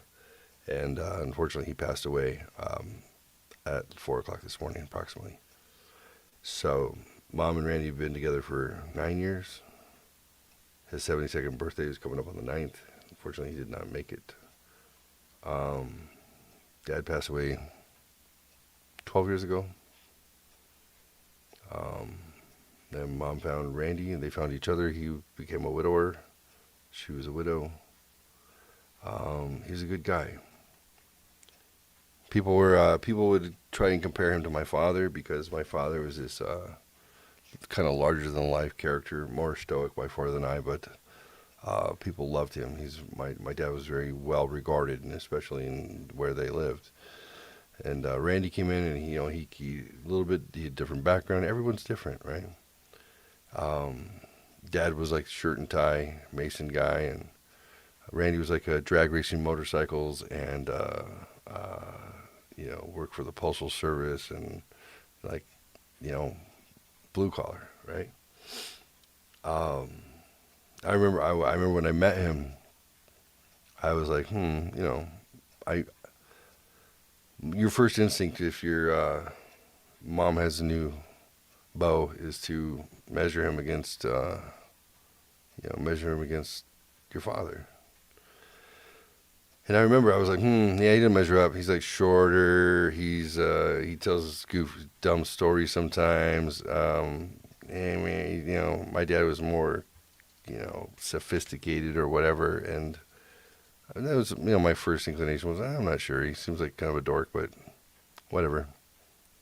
And then as I got to know him over time, I just measured him as a man. And I thought, here's what I observed. This man loves my mother. He loves her. And there's nothing she could do to change that. And that's remarkable. And he tells her that she's beautiful, like every day. And he tells her he loves her. And he shows gratitude. And she's a bitch. I told her this too, even before he passed last night. I said, this is how you know. Because even with all your shit, and all your things, and your pain in the ass, and all the stuff, he comes back every time. He comes back and he loves you through all that stuff. And he never gave up loving you. And he made sure that everybody knew how amazing he knew you were, which I'm truly starting to understand with Rebecca, what that dynamic really is, how important it is to love yourself so you can love somebody else. Because I tell her, there's nothing you can do. You don't have to deserve anything. It's not about you. I love you. That's it. You can't make me love you more. All you can do is choose to nurture this or not. That's it. It's not conditional. I love you as much as I love myself, and I love myself. I don't love your love for me. I'm not in love. Randy got that. Randy was not in love with my mom's affection for him. It was irrelevant. That's powerful. I get it now. I don't think I had this at truly my entire life. I can be charming and cute, and I can make people have a crush on me and love me and give me positive energy. And I thought them loving me was what love was, but it was just me not loving myself, which attracted me to that. As soon as they lost interest, then I would withhold affection and resent them because they didn't love me, and that's all I knew what love was somebody else's love for me. That's damage. I told my mother, I said, I'm 48, figured out what love is. I know what it is. It's not how you feel about how people feel about you. Because if you bank everything on how somebody else feels about you, you're fucked. Because none of us are that interesting. We're not. We're all narcissists in our own little way. We're all sociopaths in our own little way. We try to make believe like we understand other people's emotions and that we have control of ours, but it's not likely. So think about the relationships that you have. If your sense of self grows or dies around how somebody feels about you, then you're not loving yourself. That's it. Do the things that you love to do. You will attract like-minded people. When that happens, anything is possible. March 7th of last year, I started to do that. Sure enough, 5-6 months later, I find my person into the atmosphere. Mom, I'm happy for you that you had the opportunity to be loved truly, perfectly and effortlessly by Randy. And there's nothing you can do to change that. Honor that memory. I know you will. And I will definitely miss him. He was a big fan of my show. My mom and he would listen all the time, and he would offer. I did like a fundraising thing to be a rap star. I wanted to be like a female rap artist. I just wanted to raise like $1 just to prove that somebody would donate. He hit me up and said, "Hey, how much do you need? Or how much is it going to cost?" Or something like that. And I was like, "What? What are you saying?"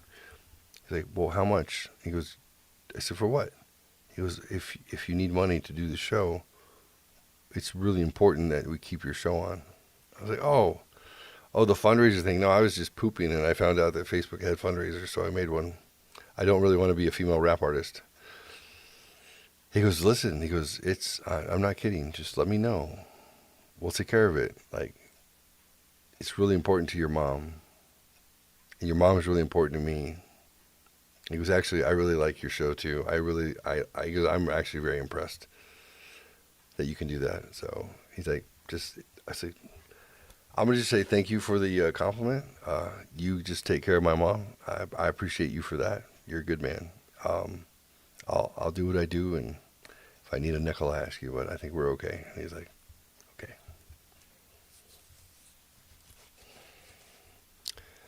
Whew.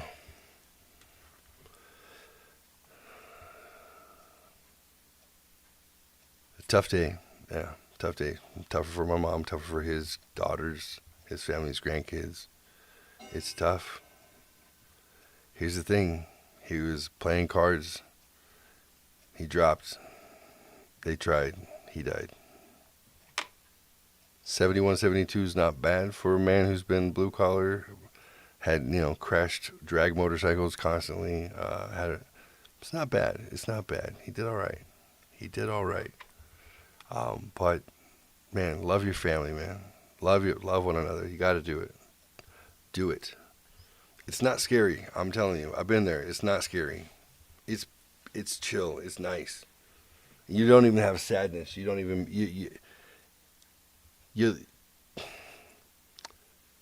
you don't miss people. You don't miss the people because it's not who you are anymore.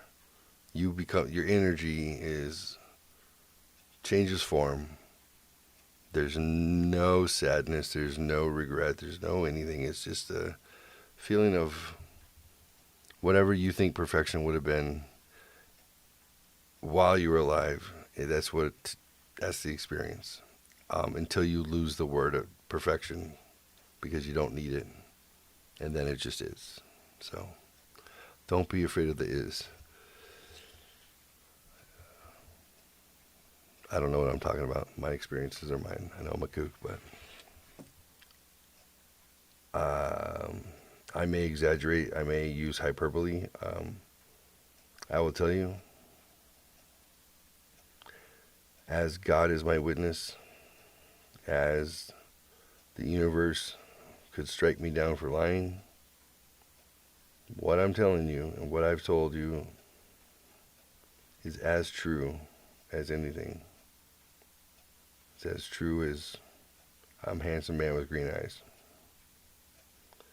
That's really weird. I just saw an alien head in the lens of this camera, like a gray.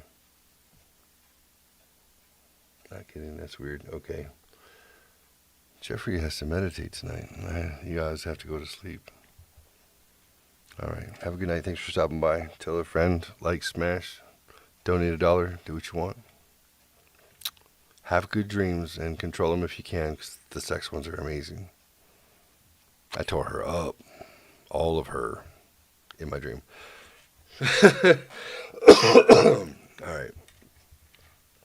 Love one another and love yourself. Good night, Mom. Good night, Missy.